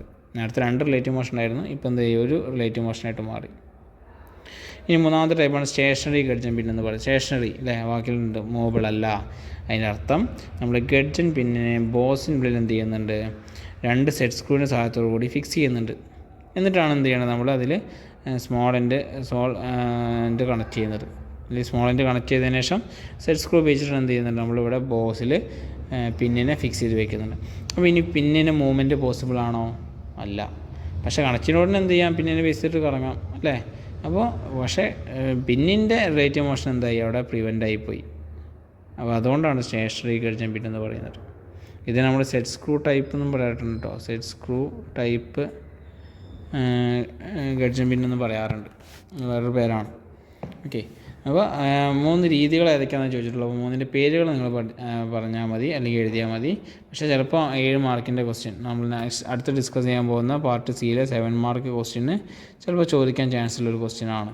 ആ സമയത്ത് നിങ്ങൾ എന്ത് ചെയ്യണം? ചിത്രം വരയ്ക്കണം. ഏത് ചിത്രം? 2D വരച്ചാൽ മതി. ഓക്കെ, 2D ചിത്രം മാത്രം വരച്ചാൽ മതി. അതിൻ്റെ ഐഡിയ കിട്ടിയ ആൾക്കാണെങ്കിൽ വരയ്ക്കാൻ ഏറ്റവും എളുപ്പമാണ് അല്ലേ. ആദ്യത്തേൽ ഫ്രീ ആയിട്ട് കാണിക്കുക, രണ്ടാമത്തേൽ ബോൾട്ട് പിന്നെ കണക്ഷൻ റോഡിൻ്റെ സ്മോൾ എൻഡുമായിട്ട് കണക്ട് ചെയ്ത് ബോൾട്ടുമായിട്ട് കാണിക്കുക. ഇത് സെറ്റ് സ്ക്രൂ ആയിട്ട് സ്റ്റേഷനറി കാണിക്കുക. ഓക്കെ, ഇനി ഓരോന്നിനെക്കുറിച്ചും നിങ്ങൾക്ക് എഴുതാൻ ഇപ്പോൾ പറ്റും അല്ലേ. അപ്പോൾ അത് ഡീറ്റെയിൽ ആയിട്ട് തന്നെ പഠിക്കുക. നമ്മൾ 7 മാർക്ക് ക്വസ്റ്റ്യൻ നമുക്ക് എക്സ്പെക്റ്റ് ചെയ്യാവുന്നതാണ്. Next question, write short note about oil sump. Oil സമ്പിനെ കുറിച്ച് കുറഞ്ഞ വാക്കുകളിൽ വിശദീകരിക്കാനാണ്. അപ്പോൾ ഞാനൊരു ചിത്രം ഇവിടെ കൊടുത്തിട്ടുണ്ടെങ്കിൽ കുറച്ചുകൂടി വ്യക്തത വരുത്തുന്നതിന് വേണ്ടിയിട്ടാണ്. അപ്പോൾ നമ്മുടെ എവിടെയാണ് ഈ ഓയിൽ സമ്പ് കാണപ്പെടുന്നത് എന്നുള്ളതാണ് ഫസ്റ്റ് നമുക്ക് പോയിൻ്റായിട്ട് പറയാം. എവിടെയാണ്? ക്രാങ്ക് കേസിന് താഴെയാണ്. ക്രാങ്ക് കേസിന് താഴെ, ക്രാങ്ക് കേസിന് ബിലോ ആയിട്ട് കാണുന്നതാണ് എന്ത്? നമ്മുടെ ഓയിൽ സമ്പ് എന്ന് പറയുന്നത്. അപ്പോൾ നമ്മുടെ ഈ ക്രാങ്ക് കേസിന് താഴെ ഓയിൽ സമ്പ് കണക്ട് ചെയ്യണമെങ്കിൽ നമുക്ക് എന്ത് വേണം? 2 മീറ്റിംഗ് സർഫസുകൾ വരണം. അതിൻ്റെ ഇടയിൽ എന്ത് വേണം? അവിടെ ഒരു ഗ്യാസ്കറ്റ് നമ്മൾ പ്രൊവൈഡ് ചെയ്യണം. ആ ഗ്യാസ്കറ്റാണ് ഇവിടെ കാണിച്ചിട്ടുള്ളത്. ഈ ഗ്യാസ്കറ്റ് എന്തിനാണ്? അത് ലീക്കേജ് പ്രിവെൻറ്റ് ചെയ്യാൻ വേണ്ടിയിട്ടാണ്. ഗ്യാസ്കറ്റ് എന്ന് പറഞ്ഞാൽ അപ്പോൾ ചാടിക്കറി പറഞ്ഞിട്ടുണ്ട്. എന്തിനാണത്? ലീക്കേജ് പ്രിവെൻറ്റ് ചെയ്യാനാണ് ഗ്യാസ്കറ്റ്. ഓക്കെ, അപ്പോൾ ഇനി എവിടെ കണക്ട് നമ്മൾ പറഞ്ഞു അല്ലേ. ഇനി എന്താണ് ഇതിൻ്റെ ആവശ്യം? എന്താണ് ഓയിൽ സമ്മിൻ്റെ ആവശ്യം? ഓയിൽ സമ്മിൻ്റെ ആവശ്യം എന്ന് പറഞ്ഞാൽ എന്താണ്? It act as A reservoir. കാരണം നമുക്ക് ഓയിലിനെ ആവശ്യാനുസരണം ഉപയോഗിക്കണം, ആവശ്യമില്ലാത്ത സമയത്ത് നമ്മൾ സ്റ്റോർ ചെയ്ത് വെക്കണം അല്ലേ. അപ്പോൾ അതിനൊരു റിസർവോയറായിട്ട് നമ്മൾ ആക്ട് ചെയ്യുന്നതാണ് എന്ത്? നമ്മുടെ ഓയിൽ സമ്പ് എന്ന് പറയുന്നത്. പിന്നെ അതിൻ്റെ താഴെ ഒരു ഡ്രെയിൻ പ്ലേക്ക് കൊടുത്തിട്ടുണ്ട്. നമുക്ക് ഓയിലിനെ ഡ്രെയിൻ ചെയ്ത് പുറത്തോട്ട് കളയാൻ വേണ്ടിയിട്ട് ഡ്രെയിൻ പ്ലേക്ക് കൊടുത്തിട്ടുണ്ട്. പിന്നെ മെറ്റീരിയൽ അല്ലേ, നമ്മൾ പ്രസ്ഡ് സ്റ്റീലോ അല്ലെങ്കിൽ അലൂമിനിയം അലോയിലോ ഉപയോഗിച്ചിട്ടാണ് എന്ത് ചെയ്യണത്? ഓയിൽ സമ്പ് ഉണ്ടാക്കുന്നത് അല്ലേ. 3 പോയിൻ്റ് കണ്ടപ്പോൾ 4-5 പോയിൻറ്റുകൾ ഇപ്പോൾ പറഞ്ഞു. ഇതിലേതെങ്കിലും 3 പോയിൻ്റ് നിങ്ങൾ എന്ത് എഴുതുക? ഡീറ്റെയിലായിട്ട് എഴുതുക. ചിത്രം വരയ്ക്കണം ഞാൻ പറയുന്നില്ല, ചിത്രം വരച്ചാൽ അത്രയും നല്ലത്. Okay, then mention the functions of vibration damper. Vibration ഡാമ്പറിൻ്റെ ഫങ്ഷൻസേ ചോദിച്ചിട്ടുള്ളൂ കേട്ടോ. പക്ഷേ ഞാനിവിടെ അതിൻ്റെ കൺസെപ്റ്റ് തരാൻ വേണ്ടി ശ്രമിക്കുന്നുണ്ട്. എന്താണ് വൈബ്രേഷൻ ഡാമ്പർ, അതെവിടെയാണ് കണക്ട് ചെയ്യുന്നത്, അതിന് പറയുന്ന മറ്റൊരു പേരെന്താണ്, അതെന്താണ് അതിൻ്റെ ഫങ്ഷൻ, ഇനി അത് ചെയ്യുന്ന ബാക്കി 2 ഫങ്ഷൻസ് അല്ലേ. അതുപോലെ ഏത് മെറ്റീരിയൽ കൊണ്ടാണ് അത് ഉണ്ടാക്കുന്നത്, അതിൻ്റെ ടൈപ്സ്, 2 ടൈപ്പ് വൈബ്രേഷൻ ഡാമ്പറുണ്ട്. ഇത്രയും കാര്യങ്ങളോട് ഡിസ്കസ് ചെയ്യുന്നുണ്ട്. അപ്പോൾ അതിന് നമുക്ക് വൈബ്രേഷൻ ഡാമ്പറിൻ്റെ കണക്ഷൻ എവിടെ വരുന്നത് നോക്കാം. നമ്മുടെ ക്രാങ്ക് ഷാഫ്റ്റിൻ്റെ ഫ്രണ്ട് എൻഡിലാണ്, മുൻവശത്തായിട്ട് കാണുന്നതാണ് എന്ത്? നമ്മുടെ വൈബ്രേഷൻ ഡാമ്പർ എന്ന് പറയുന്നത്. അതിന് നമ്മൾ ഹാർമോണിക് ബാലൻസ് എന്നും പറയാറുണ്ട്. കാരണം അത് എന്ത് ചെയ്യുന്നുണ്ട്? വൈബ്രേഷൻസിനെ അബ്സോർബ് ചെയ്യുന്നുണ്ട്. എന്ത് വൈബ്രേഷൻ? ടോർഷണൽ വൈബ്രേഷനാണ്. റൊട്ടേഷൻ കാരണം ഉണ്ടാകുന്ന വൈബ്രേഷൻസിന് ഒഴിവാക്കാൻ വേണ്ടി എന്ത് ചെയ്യുന്നുണ്ട്? നമ്മുടെ വൈബ്രേഷൻ ഡാമ്പർ സഹായിക്കുന്നുണ്ട്. അഥവാ ടോർഷണൽ വൈബ്രേഷൻസ് ഒഴിവാക്കാൻ വേണ്ടി സഹായിക്കുന്നതാണ് എന്ത്? നമ്മുടെ വൈബ്രേഷൻ ഡാമ്പർ. അപ്പോൾ ഇതാണ് മെയിൻ ഫങ്ഷൻ അല്ലേ, അതാണ് ചോദിച്ചത്. അതുപോലെ തന്നെ നമ്മുടെ ഫ്ലൈ വീലിൻ്റെ വെയിറ്റ് കുറയ്ക്കാനും അത് സഹായിക്കുന്നുണ്ട്. അത് നമുക്ക് വേറെ ഫങ്ഷനായിട്ട് പറയാം. അതുപോലെ നമ്മുടെ മൂവിങ് ആയിട്ടുള്ള ക്രാങ്ക് ഷാഫ്റ്റിൽ വരുന്ന വൈബ്രേഷൻ നമ്മൾ ബാക്കി പാർട്സിലോടൊന്നും ട്രാൻസ്മിറ്റ് ചെയ്യുന്നില്ല. അത് ഈ ക്രാങ്ക് ഷാഫ്റ്റിൻ്റെ വൈബ്രേഷൻ തന്നെ എന്ത് ചെയ്യും? നമുക്കിവിടെ അബ്സോർവ് ചെയ്യാൻ വേണ്ടി പറ്റുന്നുണ്ട്. അപ്പോൾ ക്രാങ്ക് ഷാഫ്റ്റിൻ്റെ ലൈഫ് എന്തായിരിക്കും? അവിടെ ഇൻക്രീസ് ചെയ്യുകയാണ് ചെയ്യുന്നത്, ലൈഫ് ഇൻക്രീസ് ചെയ്യും അല്ലേ. അപ്പോൾ അതും എന്താണ്? ഇതിൻ്റെ ഒരു ഫംഗ്ഷനാണ്, increase in the life of crank shaft. ഇനി നമ്മൾ ഇത് ഉണ്ടാക്കുന്ന മെറ്റീരിയൽ എന്താണ്? അത് റബ്ബർ മെറ്റീരിയലാണ്. റബ്ബർ മെറ്റീരിയൽ കൊണ്ടാണ് നമ്മൾ എന്ത് ചെയ്യുന്നത്? വൈബ്രേഷൻ റബ്ബർ ഉണ്ടാക്കുന്നത്. 2 ടൈപ്പ് ഉണ്ട്. ഒന്ന് റബ്ബർ ഫ്ലോട്ടിങ്ങും മറ്റൊന്ന് ക്ലച്ച് ആൻഡ് റബ്ബർ ബുഷ് ടൈപ്പും. റബ്ബർ ഫ്ലോട്ടിംഗ് എന്ന് പറഞ്ഞാൽ ഒന്നുമില്ല, നമ്മുടെ ക്രാങ്ക് ഷാഫ്റ്റിൻ്റെയും പിന്നെ പുള്ളിയുടെയും, ഇതാണ് പുള്ളിയുടെയും ഇടയിൽ നമ്മൾ എന്ത് ചെയ്യണം? റബ്ബർ ബുഷിൻ്റെ മെറ്റീരിയൽ പ്രൊവൈഡ് ചെയ്യണം. അതായത് ഷെയ്ഡ് ചെയ്താണ് റബ്ബർ ബുഷ് മെറ്റീരിയൽ. അപ്പോൾ എന്ത് ചെയ്യുന്നുണ്ട്? നമ്മുടെ ക്രാങ്ക് ഷാഫ്റ്റിൽ വരുന്ന റൊട്ടേഷൻ കാരണം ഉണ്ടാകുന്ന ടോർഷണൽ വൈബ്രേഷൻ എങ്ങോട്ട് ട്രാൻസ്മിറ്റ് ചെയ്യുന്നില്ല? പുള്ളി സൈഡിലോട്ട് പോകുന്നില്ല. അത് എന്ത് ചെയ്യുന്നുണ്ട്? ഈ റബ്ബർ മെറ്റീരിയൽ അബ്സോർവ് ചെയ്യുന്നുണ്ട്. ഇതിന് കുറച്ച് അഡ്വാൻസ്ഡ് ആയിട്ടുള്ളതാണ് നെക്സ്റ്റ് ക്ലാസിഫിക്കേഷൻ എന്ന് പറയുന്നത്, clutch and rubber Bush damper എന്ന് പറയുന്നത്. ഇവിടെ നോക്കുക, ഇവിടെ നമ്മുടെ ക്രാങ്ക് ഷാഫ്റ്റും പുള്ളിയും വരുന്നതിൻ്റെ ഇടയിൽ എന്ത് വരുന്നുണ്ട്? ഒരു ഫ്രിക്ഷണൽ പ്ലേറ്റ് വരുന്നുണ്ട്, അതിൻ്റെ ഒരു സ്പ്രിങ് വരുന്നുണ്ട്, പിന്നെ ഒരു ഫ്രിക്ഷണൽ ഫേസിങ് വരുന്നുണ്ട്. അപ്പോൾ ഇവിടെ എങ്ങനെയാണ്? നമ്മുടെ ക്രാങ്ക് ഷാഫ്റ്റ് ഹൈലി ആയിട്ട് ഫോഴ്സ് ആക്ട് ചെയ്യുന്ന സമയത്ത് അവിടെ എന്തുണ്ട്? വൈബ്രേഷൻസ് പ്രൊഡ്യൂസ് ചെയ്യുന്നുണ്ട് അല്ലേ, മൂവ് ചെയ്യുന്നതുകൊണ്ട്. അപ്പോൾ ഈ വൈബ്രേഷൻസ് ക്രാങ്ക് ഷാഫ്റ്റ് വഴി ആദ്യം ഇങ്ങോട്ട് വരും, നമ്മുടെ ഫ്രിക്ഷണൽ പ്ലേറ്റിലോട്ട് എത്തും. ഈ ഫ്രിക്ഷണൽ പ്ലേറ്റ് എന്ത് ചെയ്യും? ഈ സ്പ്രിങ്ങിനെ കംപ്രസ് ചെയ്യും. സ്പ്രിങ്ങിനെ കംപ്രസ് ചെയ്യുമ്പോൾ എന്ത് ചെയ്യും? നമ്മുടെ ഈ വൈബ്രേഷൻ ഡാമ്പർ എന്ത് ചെയ്യുന്നുണ്ട്, ഈ ഫ്രിക്ഷണൽ ഫേസ് ചെയ്യുന്ന സഹായത്തോടുകൂടി അതിനെന്ത് ചെയ്യുന്നുണ്ട്, പ്രോപ്പറായിട്ട് അബ്സോർബ് ചെയ്യുന്നുണ്ട്. അപ്പോൾ അടുത്ത സ്പ്രിങ്ങിൻ്റെ ഈ കംപ്രഷൻ കാരണമാണ് അവിടെ പ്രോപ്പറായിട്ട് പതുക്കെ എന്ത് ചെയ്യുന്നത്, ആ വൈബ്രേഷൻ നമുക്ക് അബ്സോർബ് ചെയ്യാൻ വേണ്ടി പറ്റുന്നത്. അബ്സോർബ് ചെയ്തതിനു ശേഷം എന്ത് ചെയ്യും, സ്പ്രിങ് വീണ്ടും എന്താവും, അത് റിട്രാക്ട് ചെയ്യും. അപ്പോൾ വീണ്ടും അതിൻ്റെ ഒറിജിനൽ പൊസിഷനിൽ തിരിച്ചെത്തും. പിന്നെ അടുത്ത റൊട്ടേഷൻ ഉണ്ടാകുന്ന വൈബ്രേഷൻ വീണ്ടും ഇത് അബ്സോർബ് ചെയ്യും. അപ്പോൾ ഇത് ഏകദേശം നമ്മുടെ ക്ലച്ചിൻ്റെ വർക്കിങ്ങിന് സെയിം ആണ്. അതുകൊണ്ടാണ് clutch and rubber push damper എന്നതിന് പേര് വരാൻ കാരണം. ഓക്കെ, അപ്പോൾ 2 ടൈപ്പ് വൈബ്രേഷൻ ഡാമ്പർ ഉണ്ടെന്നുള്ളതും മനസ്സിലാക്കുക. ഇനി നെക്സ്റ്റ് 9ാമത്തെ question, what you mean by firing order? Also write the firing order of 4 cylinder engine. എന്താണ് ഫയറിംഗ് ഓർഡർ? നമ്മൾ മൾട്ടി സിലിണ്ടർ എഞ്ചിൻ പറഞ്ഞപ്പോൾ പറഞ്ഞിട്ടുണ്ടായിരുന്നു അല്ലേ, അവിടെ ഓരോ സിലിണ്ടറിലും ഒന്നിച്ചല്ല ഫയറിംഗ് നടക്കുന്നത്. ഓരോ സിലിണ്ടറും ഒരു പ്രത്യേക ഓർഡറിലാണ് എന്ത് ചെയ്യുന്നത്, ഫയറിംഗ് നടക്കുന്നത്. അപ്പോൾ മൾട്ടി സിലിണ്ടർ എഞ്ചിനിൽ ആ ഫയറിംഗ് നടക്കുന്ന ഓർഡറിനെ പറയുന്ന പേരാണ് എന്ത്, ഫയറിംഗ് ഓർഡർ എന്ന് പറയുന്നത്. അപ്പോൾ sequence of ignition take place inside A multi cylinder engine. അപ്പോൾ മൾട്ടി സിലിണ്ടർ എന്ന് പറയുമ്പോൾ നമ്മൾ 3 സിലിണ്ടറിലാണ് പ്രധാനമായിട്ട് പറയുക. 3 സിലിണ്ടറിലാണ് നമ്മൾ തുടങ്ങുക. 3 ഉണ്ട്, 4 ഉണ്ട്, 6 ഉണ്ട്, 8 ഉണ്ട്. അപ്പോൾ 3 സിലിണ്ടർ എഞ്ചിനാണെങ്കിൽ ആദ്യം ഫയർ നടക്കുന്നത് ഫസ്റ്റ് സിലിണ്ടറിലാണ്, ദെൻ തേർഡ് സിലിണ്ടറിൽ, പിന്നെ സെക്കൻഡ് സിലിണ്ടറിൽ. 4th സിലിണ്ടർ ആകുമ്പോൾ first cylinder, then third, 4th, second. 6 cylinder ആകുമ്പോൾ ആദ്യം ഫസ്റ്റ് സിലിണ്ടറിൽ, പിന്നെ 5ാമത്തെ സിലിണ്ടറിൽ, പിന്നെ 3ാമത്തേൽ, പിന്നെ 6, 2, 4. 8 സിലിണ്ടർ ആകുമ്പോൾ ആദ്യം ഫസ്റ്റ് സിലിണ്ടറിൽ, പിന്നെ 8ാമത്തെ സിലിണ്ടറിൽ, പിന്നെ 7, 2, 6, 5, 4, 3. അപ്പോൾ ഇങ്ങനെ ഫയറിംഗ് നടക്കുന്ന സീക്വൻസിനെ വിളിക്കുന്ന പേരാണ് എന്ത്, ഫയറിംഗ് ഓർഡർ എന്ന് പറയുന്നത്. അത് മൾട്ടി സിലിണ്ടർ എഞ്ചിനിലാണ് ഉണ്ടാവുക. പിന്നെ ഒരു 4 സിലിണ്ടറിൻ്റെ ആണ് ചോദിച്ചത്. അപ്പോൾ എന്താണ് ആൻസർ? ദാറ്റ് ഈസ് 1, 3, 4, 2 ആണ് എന്ത്, നമ്മുടെ 4 സിലിണ്ടർ എഞ്ചിൻ്റെ ഫയറിംഗ് ഓർഡർ എന്ന് പറയുന്നത്. വളരെ ഇമ്പോർട്ടൻ്റ് ആണ്. അപ്പോൾ എന്ത് ചെയ്യുക, നിങ്ങൾ 4 സിലിണ്ടർ മാത്രമല്ല ബാക്കി 3 മുതൽ 8 വരെ ഉള്ളത് ജസ്റ്റ് മനസ്സിലാക്കി പഠിക്കാൻ കുറച്ച് എളുപ്പമാണ്. ആദ്യം ഓഡ് നമ്പേഴ്സാണ് 1, 3 അല്ലേ, പിന്നെ ഒരു ഈവൺ നമ്പർ. ഇവിടെ നോക്കുക, ആദ്യം 2 ഓഡ് നമ്പേഴ്സ്, പിന്നെ 2 ഈവൺ നമ്പേഴ്സ്. പക്ഷേ അത് എന്താണ്, ഡിസെൻഡിങ് ഓർഡറിലാണ്. അപ്പോൾ 1, 3 കഴിഞ്ഞാൽ പിന്നെ ആലോചിക്കുക അടുത്ത ഹയർ വാല്യൂ ഏതാണ്, 4 ആണ്. അപ്പോൾ 4 × 2 വരും. ഇവിടെ നോക്കുക 1, 5, 3 ആദ്യം ഓഡ് നമ്പേഴ്സാണ്. ഓഡ് നമ്പേഴ്സിൻ്റെ ഇടയിൽ ഒരു ഷഫ്ലിംഗ് നടന്നിട്ടുണ്ട്. പിന്നെ ഈവൻ നമ്പേഴ്സാണ്, ദാറ്റ് 6, 2, 4 അല്ലേ, 6, 2, 4. 8 സിലിണ്ടർ ആകുമ്പോൾ അതിന് പ്രത്യേകമായിട്ട് പഠിക്കാനൊരു കോഡൊന്നുമില്ല. നിങ്ങൾ എന്ത് ചെയ്യുക, അത് ജസ്റ്റ് മനസ്സിലാക്കിയിട്ട് തന്നെ പഠിക്കുക. നെക്സ്റ്റ് നമ്മുടെ പാർട്ട് ബിയിൽ ലാസ്റ്റ് ക്വസ്റ്റ്യൻ ആയിരുന്നു. Write short note about valve seat. Valve സീറ്റിനെ കുറിച്ച് ഷോർട്ട് നോട്ട് എഴുതാനാണ്. നമ്മൾ വാൽവുകളെ കുറിച്ച്, പപ്പറ്റ് വാൽവുകളെ കുറിച്ചും പിന്നെ അതിൻ്റെ കൺസ്ട്രക്ഷനെ കുറിച്ചൊക്കെ പറഞ്ഞപ്പോൾ വാൽവ് ഗൈഡും പിന്നെ അതുപോലെ വാൽവ് സീറ്റും പറയണ്ടായിരുന്നു അല്ലേ. വാൽവ് ഗൈഡ് എന്താണത്, നമ്മുടെ സിലിണ്ടർ ഹെഡിൻ്റെ ഇൻറ്റഗ്രൽ പാർട്ട് തന്നെയാണ്. അത് മൂവബിൾ ആവാം, അല്ലെങ്കിൽ ഫിക്സ്ഡ് ആയിട്ടുള്ള ഭാഗമായിരിക്കാം. വാൽവിനെ പ്രോപ്പറായിട്ട് കോൺസെൻട്രിക് ആയിട്ട് സീറ്റിൽ വന്നിരിക്കാൻ വേണ്ടിയിട്ടും അതിനെ ഗൈഡ് ചെയ്യാൻ വേണ്ടിയിട്ട് സഹായിക്കുന്നതാണ് എന്ത്, വാൽവ് ഗൈഡ് എന്ന് പറയുന്നത്. വാൽവ് സീറ്റ് എന്തിനാണ്, വാൽവ് സീറ്റ് എന്ന് പറയുന്നത് നമ്മുടെ ഇൻലെറ്റ് വാൽവ്, എക്സോസ്റ്റ് വാൽവും പ്രോപ്പറായിട്ട് നമ്മൾ എന്ത് ചെയ്യണം, ഒരു പോയിൻ്റ് വന്നിട്ട് റെസ്റ്റ് ചെയ്യണം. അപ്പോൾ റെസ്റ്റ് ചെയ്യുന്ന സർഫസിന് വിളിക്കുന്ന പേരാണ് എന്ത്, വാൽവ് സീറ്റ് എന്ന് പറയുന്നത്. അങ്ങനെ റെസ്റ്റ് ചെയ്ത് കഴിഞ്ഞാൽ നമുക്ക് എന്ത് ചെയ്യാൻ പറ്റുള്ളൂ, അവിടെ ലീക്കേജസ് ഒന്നും ഇല്ലാതെ പ്രോപ്പറായിട്ടുള്ള ഫ്യൂവലിൻ്റെ കമ്പഷൻസ് നമുക്ക് പോസിബിൾ ആക്കാൻ വേണ്ടി പറ്റുള്ളൂ. അപ്പോൾ അതിനുവേണ്ടി നമ്മൾ കൊടുക്കുന്ന സർഫസുകളാണെന്ത്, വാൽവ് സീറ്റ് എന്ന് പറയുന്നത്. അപ്പോൾ നമ്മുടെ പൊപ്പറ്റ് വാൽവിൻ്റെയൊക്കെ ഷേപ്പ് പറഞ്ഞിട്ടുണ്ടായിരുന്നില്ലേ, ഫേസ് ആംഗിളൊക്കെ നമ്മൾ പറഞ്ഞിട്ടുണ്ടായിരുന്നു. എത്രയാണ്, ദാറ്റ് ഈസ് 30 മുതൽ 45 വരെയാണ് നമ്മൾ ക്ലാസ്സിൽ പറഞ്ഞിട്ടുണ്ടായിരുന്നല്ലേ. അപ്പോൾ ആ ഒരു ഷേപ്പിൽ നമ്മൾ എന്ത് ചെയ്യുന്നുണ്ട്, അതിൻ്റെ ഫേസ് കട്ട് ചെയ്യുന്നുണ്ട്. ആ ഫേസിന് കറസ്പോണ്ടിങ് ആയിട്ടുള്ള സീറ്റിലാണ് നമ്മൾ എന്ത് ചെയ്യുന്നത്, നമ്മൾ സിലിണ്ടർ ഹെഡിൽ പ്രൊഡ്യൂസ് ചെയ്യുന്നുണ്ട്. അപ്പോൾ ആ സീറ്റിലോട്ട് എന്ത് വന്ന് ഇറക്കും, നമ്മുടെ പൊപ്പറ്റ് വാൽവ് വന്നിരിക്കും. അപ്പോൾ ഈ ഇതിലൂടെയുള്ള ലീക്കേജ് നമുക്ക് എന്ത് ചെയ്യാൻ പറ്റും, പ്രിവെൻറ്റ് ചെയ്യാൻ വേണ്ടി പറ്റും. അതുപോലെ തന്നെ ഇങ്ങനൊരു വാൽവ് സീറ്റ് പ്രൊവൈഡ് ചെയ്യുന്നതുകൊണ്ട് തന്നെ സഡനായിട്ട് വരുന്ന ഇതിൻ്റെ സീറ്റിംഗ് ആക്ഷനെ നമുക്ക് എന്ത് ചെയ്യാൻ പറ്റും, അവിടെ മിനിമൈസ് ചെയ്യാൻ വേണ്ടി പറ്റും. അല്ലെങ്കിൽ അത് റിഗ്രഷൻ പ്രിവെൻറ്റ് ചെയ്യുന്നുണ്ട്. ഓക്കെ, ദെൻ ഇൻ കേസ് അവിടെ നമ്മുടെ വാൽവ് സീറ്റ് ഇംപ്രോപ്പറായിട്ടാണ് പ്ലേസ് ചെയ്തിട്ടുണ്ടെങ്കിൽ എന്താ പ്രശ്നം ഉണ്ടാവുക, that is leakage will occur which will adversely affect engine compression ratio and therefore the engine efficiency and performance.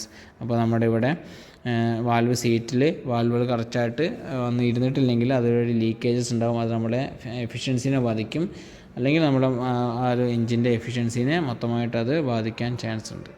അപ്പോൾ ഇത്രയാണ് വാൽവ് സീറ്റിനെ കുറിച്ച് പറയാനുള്ളത്. വാൽവ് സീറ്റ് പറയുമ്പോൾ നിങ്ങൾ വാൽവ് ഗൈഡും കൂടി എന്ത് ചെയ്യുക, ജസ്റ്റ് ഒന്ന് ഓർത്ത് വയ്ക്കുക. ഓക്കെ, ദെൻ നമ്മൾ പാർട്ട് ബി ക്വസ്റ്റ്യൻസും ആൻസർ ചെയ്ത് കഴിഞ്ഞ് ഇനി നമുക്കുള്ളത് പാർട്ട് സി ക്വസ്റ്റ്യൻസ് ആണ്. പാർട്ട് സി ക്വസ്റ്റ്യൻസിലൂടെ നമുക്ക് പോകാം. പാർട്ട് സി ക്വസ്റ്റ്യൻസ് എന്ന് പറയുന്നത് നമുക്കിവിടെ നോക്കിക്കഴിഞ്ഞാൽ മനസ്സിലാവും. ഓരോ ക്വസ്റ്റ്യൻസിനും എല്ലാ ക്വസ്റ്റ്യനും നമ്മൾ ആൻസർ ചെയ്യണം. പക്ഷേ ഈച്ച് ക്വസ്റ്റ്യൻ ക്യാരീസ് 7 മാർക്ക്. ഓരോ ക്വസ്റ്റ്യൻ 7 മാർക്ക് ആണ് നമുക്ക് ആൻസർ ചെയ്താൽ കിട്ടാൻ പോകുന്നത്. പക്ഷേ ശ്രദ്ധിക്കുക, ഇവിടെ ഒരു 6 സെറ്റ് ക്വസ്റ്റ്യൻ ഉണ്ട്. 1 2 3 4 5 6. ഈ 6 സെറ്റ് ക്വസ്റ്റ്യനിൽ നിങ്ങൾ ആൻസർ ചെയ്യേണ്ടത് ഓരോ സെറ്റിലെയും ഏതെങ്കിലും ഒരു ക്വസ്റ്റ്യനാണ്. ഒന്നെങ്കിൽ 1 അല്ലെങ്കിൽ 2 അല്ലെങ്കിൽ 3 അല്ലെങ്കിൽ 4 അല്ലെങ്കിൽ 5 6 7 8 9 10 അല്ലെങ്കിൽ 11 12.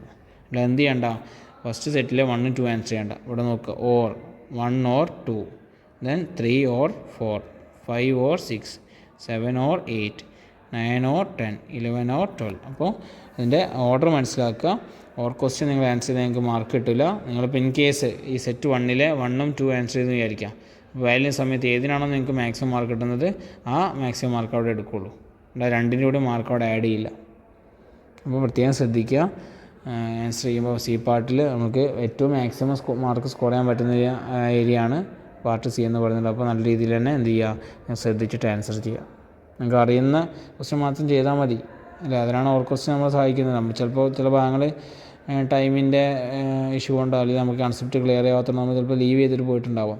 അപ്പോൾ ആ ഭാഗത്തുനിന്ന് ക്വസ്റ്റ്യൻ വന്നു കഴിഞ്ഞാൽ അതിൻ്റെ ഓർ ക്വസ്റ്റ്യൻ അറ്റൻഡ് ചെയ്താൽ മതി കേട്ടോ. പാർട്ട് സി ക്വസ്റ്റ്യൻസ് ആണ് ഡിസ്കസ് ചെയ്യാൻ പോകുന്നത്. പാർട്ട് സി ക്വസ്റ്റ്യൻസ് എന്ന് പറയുമ്പോൾ ഓരോ ക്വസ്റ്റ്യൻസിനും 7 മാർക്കാണ് നമുക്ക് ആൻസർ ചെയ്താൽ ലഭിക്കാൻ പോകുന്നത്. പക്ഷേ ഇവിടെ പ്രത്യേകത എന്ന് പറയുന്നത് നമുക്ക് ഇവിടെ മൊത്തം 12 ക്വസ്റ്റ്യൻസ് കാണാൻ വേണ്ടി സാധിക്കും. അതായത് 6 സെറ്റ് ക്വസ്റ്റ്യൻസാണ് ഇവിടെ ഉള്ളത്. Set number 1 2 3 4 5 6. ഈ 6 സെറ്റ് ക്വസ്റ്റ്യൻസിൽ നമുക്ക് 2 ക്വസ്റ്റ്യൻസ് ഉണ്ട്. ഈ 2 ക്വസ്റ്റ്യൻസിൽ ഏതെങ്കിലും ഒന്ന് നമ്മൾ ആൻസർ ചെയ്താൽ മതി. അതായത് സെറ്റ് 1-ലെ 1 2 ആൻസർ ചെയ്യാം, 2-ലെ 3 4 ആൻസർ ചെയ്യാം, 3-ലെ 5 6 ആൻസർ ചെയ്യാം, 4-ലെ 7 8 ആൻസർ ചെയ്യാം, 5-ലെ 9 10, അതുപോലെ 6-ലെ 11 12. ഏതെങ്കിലും ഒരു ക്വസ്റ്റ്യൻ ആൻസർ ചെയ്താൽ മതി. കാരണം ഇവിടെ ഓർ ക്വസ്റ്റ്യനാണ് നമുക്ക് കാണാൻ സാധിക്കുന്നത്. അപ്പോൾ നിങ്ങൾക്ക് ഏത് ക്വസ്റ്റ്യനാണ് നിങ്ങൾക്ക് കൂടുതൽ കൺസെപ്റ്റ് അറിയാം അത് നന്നായിട്ട് എന്ത് ചെയ്യുക, അറ്റംപ്റ്റ് ചെയ്യാൻ നോക്കാം. നമ്മൾ 6 ക്വസ്റ്റ്യൻസ് ആൻസർ ചെയ്യണമെങ്കിൽ നമുക്ക് 6 × 7 42 മാർക്കാണ് പാർട്ട് സിയിൽ നിന്ന് ലഭിക്കാൻ പോകുന്നത്.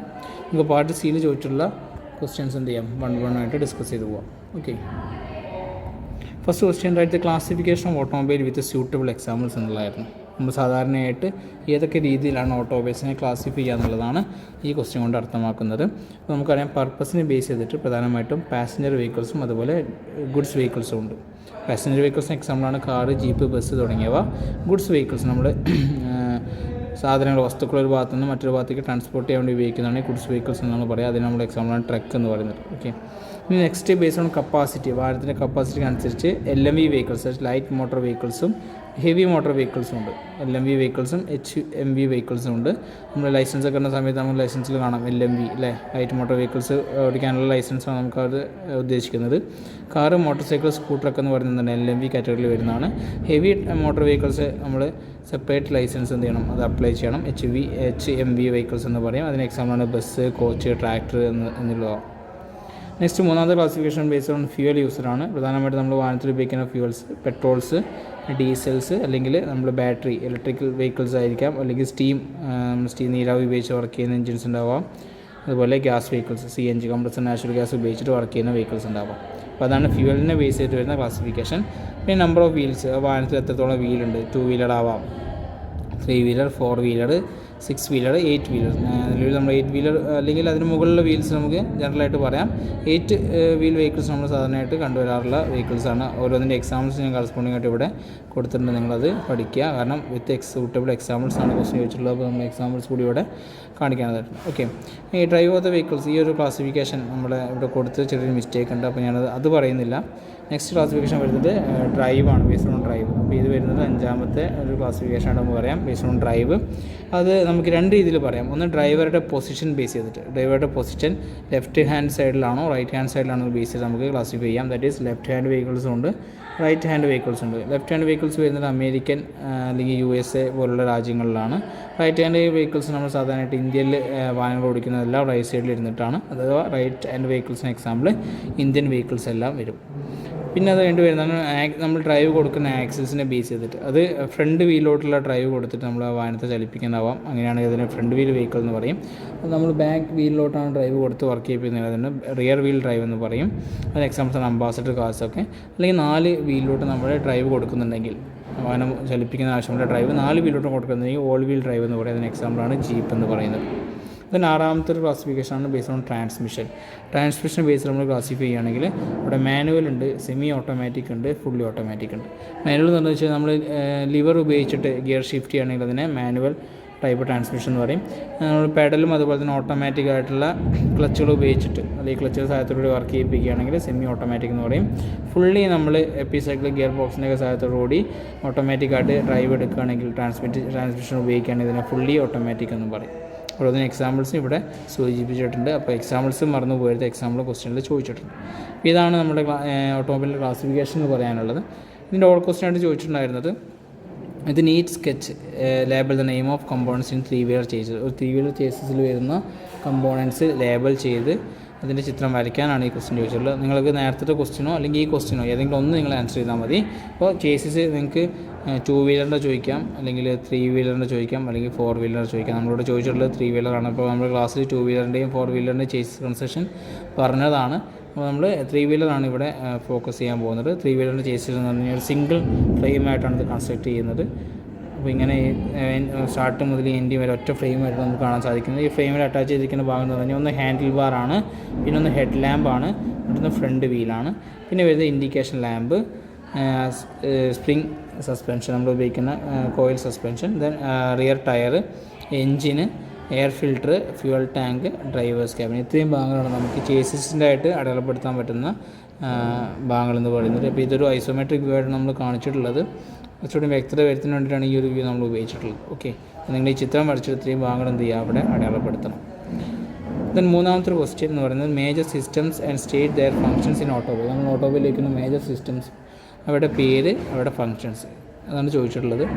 നമുക്ക് ഈ ഒരു ക്വസ്റ്റ്യൻ ആൻസർ സമയത്ത് നമുക്ക് എഞ്ചിൻ ഒരു മൊത്തമായിട്ടൊരു സിസ്റ്റമായിട്ട് പറയാം, അല്ലെ? എഞ്ചിൻ ചെയ്യുന്നത് എന്താണ്, അവിടെ പവർ പ്രൊഡ്യൂസ് ചെയ്യുക എന്നുള്ളതാണ്. അല്ലെങ്കിൽ വാഹനത്തിൻ്റെ പവർ ഹൗസാണ് എന്ത് എഞ്ചിൻ എന്ന് പറയുന്നത്. അപ്പോൾ അതൊരു സിസ്റ്റമായിട്ട് നമുക്ക് കൺസിഡർ ചെയ്യാം. നെക്സ്റ്റ് സിസ്റ്റമാണ് ഫ്യൂവൽ സിസ്റ്റം. ഫ്യൂവൽ സിസ്റ്റം എന്തിനാണ്? നമ്മുടെ വാഹനത്തിന് ആവശ്യമായിട്ടുള്ള ഫ്യൂവൽ സ്റ്റോർ ചെയ്യുന്നതിനും ആവശ്യാനുസരണം അത് സപ്ലൈ ചെയ്യുന്നതിന് വേണ്ടിയിട്ടാണ് ഫ്യൂവൽ സിസ്റ്റം നമ്മൾ ഉപയോഗിക്കുന്നത്. പിന്നെ ഇഗ്നീഷൻ സിസ്റ്റം, വാഹനത്തിൻ്റെ ഫ്യൂവൽ ബേൺ ചെയ്യുന്നതിന് ആവശ്യമായിട്ടുള്ള ഇഗ്നീഷൻ പ്രൊവൈഡ് ചെയ്യുന്നതിന് വേണ്ടിയിട്ടുള്ള സ്പാർക്ക് കൊടുക്കുന്നതിന് വേണ്ടിയിട്ടുള്ള നമ്മൾ ഉപയോഗിക്കുന്ന സിസ്റ്റമാണ് ഇഗ്നീഷൻ സിസ്റ്റം എന്ന് പറയുന്നത്. ഇലക്ട്രിക്കൽ സിസ്റ്റം, നമ്മുടെ വാഹനത്തിൽ വരുന്ന വിവിധ ഇലക്ട്രോണിക് കമ്പോണൻസ് വർക്ക് ചെയ്യുന്ന ആവശ്യമായിട്ടുള്ള വോൾട്ടേജ് പ്രൊവൈഡ് ചെയ്യാൻ വേണ്ടിയിട്ടുള്ളതാണ് ഇലക്ട്രിക് സിസ്റ്റം എന്ന് പറയുന്നത്. എക്സോസ്റ്റ് സിസ്റ്റം, നമ്മുടെ കമ്പഷന് ശേഷം വരുന്ന ബൈ പ്രൊഡക്റ്റുകളെ റിമൂവ് ചെയ്യാൻ വേണ്ടിയിട്ട് നമ്മൾ സഹായിക്കുന്ന സിസ്റ്റമാണ് എക്സോസ്റ്റ് സിസ്റ്റം. സസ്പെൻഷൻ സിസ്റ്റം എന്ന് പറയുന്നത് വാഹനത്തിൻ്റെ സ്മൂത്ത് ആയിട്ടുള്ള വർക്കിങ്ങിന് വേണ്ടിയിട്ട് അതിൻ്റെ എല്ലാ കമ്പോണൻസിലോട്ടും സ്മൂത്ത് വർക്കിംഗ് പ്രൊവൈഡ് ചെയ്യാൻ വേണ്ടിയിട്ട് ഉപയോഗിക്കുന്ന സിസ്റ്റമാണ് സസ്പെൻഷൻ സിസ്റ്റം എന്ന് പറയുന്നത്. സ്റ്റിയറിംഗ് സിസ്റ്റം എന്ന് പറയുന്നത് നമ്മൾ സ്റ്റിയറിംഗ് വീൽ വരുന്ന ഭാഗമാണ്. വാഹനത്തിൻ്റെ ഓവറോൾ കൺട്രോൾ നമ്മൾ ചെയ്യുന്നത് ഈ സ്റ്റിയറിംഗ് സിസ്റ്റത്തിൻ്റെ സഹായത്തോടു കൂടിയാണ്. പിന്നെ ഇവിടുന്നാണ് ബ്രേക്കിംഗ് സിസ്റ്റം. നമ്മുടെ വാഹനം പെർട്ടിക്കുലർ ഡിസ്റ്റൻസ് അല്ലെങ്കിൽ നമുക്ക് ഒരു പെർട്ടിക്കുലർ പോയിന്റിൽ സ്റ്റോപ്പ് ചെയ്യുന്നതിന് വേണ്ടി നമ്മൾ സഹായിക്കുന്ന സിസ്റ്റമാണ് ബ്രേക്കിംഗ് സിസ്റ്റം എന്ന് പറയുന്നത്. ഇനിയുണ്ട് സിസ്റ്റങ്ങൾ. എക്സാമ്പിൾ പറയുകയാണെങ്കിൽ കൂളിംഗ് സിസ്റ്റം, അല്ലേ? കൂളിംഗ് സിസ്റ്റം എന്താ ചെയ്യുന്നത്? കൂളിംഗ് സിസ്റ്റം വാഹനം ഓവർ ഹീറ്റ് ചെയ്യാതെ സംരക്ഷിക്കുന്ന സിസ്റ്റമാണെന്ത്?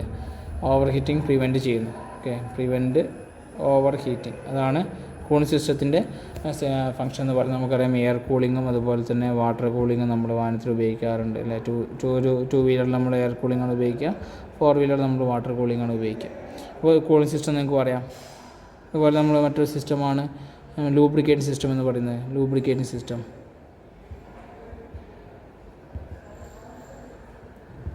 സിസ്റ്റത്തിൻ്റെ ഫംഗ്ഷൻ എന്താ? ലൂബ്രിക്കേറ്റിംഗ് സിസ്റ്റം ഫംഗ്ഷൻ എന്ന് പറയുന്നത് തന്നെയായിരിക്കും പ്രൊവൈഡ് നെസസറി ലൂബ്രിക്കേഷൻ, അല്ലേ? വാഹനത്തിന് ആവശ്യമായിട്ടുള്ള ലൂബ്രിക്കേഷൻ പ്രൊവൈഡ് ചെയ്യുന്ന ഭാഗമാണ് ലൂബ്രിക്കേഷൻ സിസ്റ്റം എന്ന് പറയുന്നത്. അപ്പോൾ ഇത്രയും പ്രധാനപ്പെട്ട ഭാഗങ്ങളാണ് അല്ലെങ്കിൽ നമ്മുടെ വാഹനത്തിൽ സിസ്റ്റംസായിട്ട് നമ്മൾ യൂസ് ചെയ്യുന്നത്. അതിൻ്റെ ഫങ്ഷൻസും അതിൻ്റെ കൂടെ തന്നെ പറഞ്ഞിട്ടുണ്ട്. ഈ ഒരു ഓവർ ക്വസ്റ്റ്യനായിട്ട് ചോദിച്ചിട്ടുണ്ടായിരുന്നത് describe the working of 4-stroke diesel engine with neat sketch എന്നുള്ളതാണ്. ഒരു ചിത്രത്തിൻ്റെ സഹായത്തോടു കൂടി 4-stroke ഡീസൽ എഞ്ചിൻ്റെ വർക്കിംഗ് പറയാമെന്നുള്ളതാണ്. അപ്പോൾ 4 സ്ട്രോക്കിൻ്റെ വർക്കിംഗ് ചോദിച്ചു കഴിഞ്ഞാൽ നിങ്ങൾക്ക് അത് പെട്രോൾ എഞ്ചിനായാലും ഡീസൽ എഞ്ചിനായാലും നമുക്ക് ഒരേ ഫിഗർ തന്നെ യൂസ് ചെയ്യാം. ശ്രദ്ധിക്കേണ്ട 2 കാര്യങ്ങളുണ്ട്.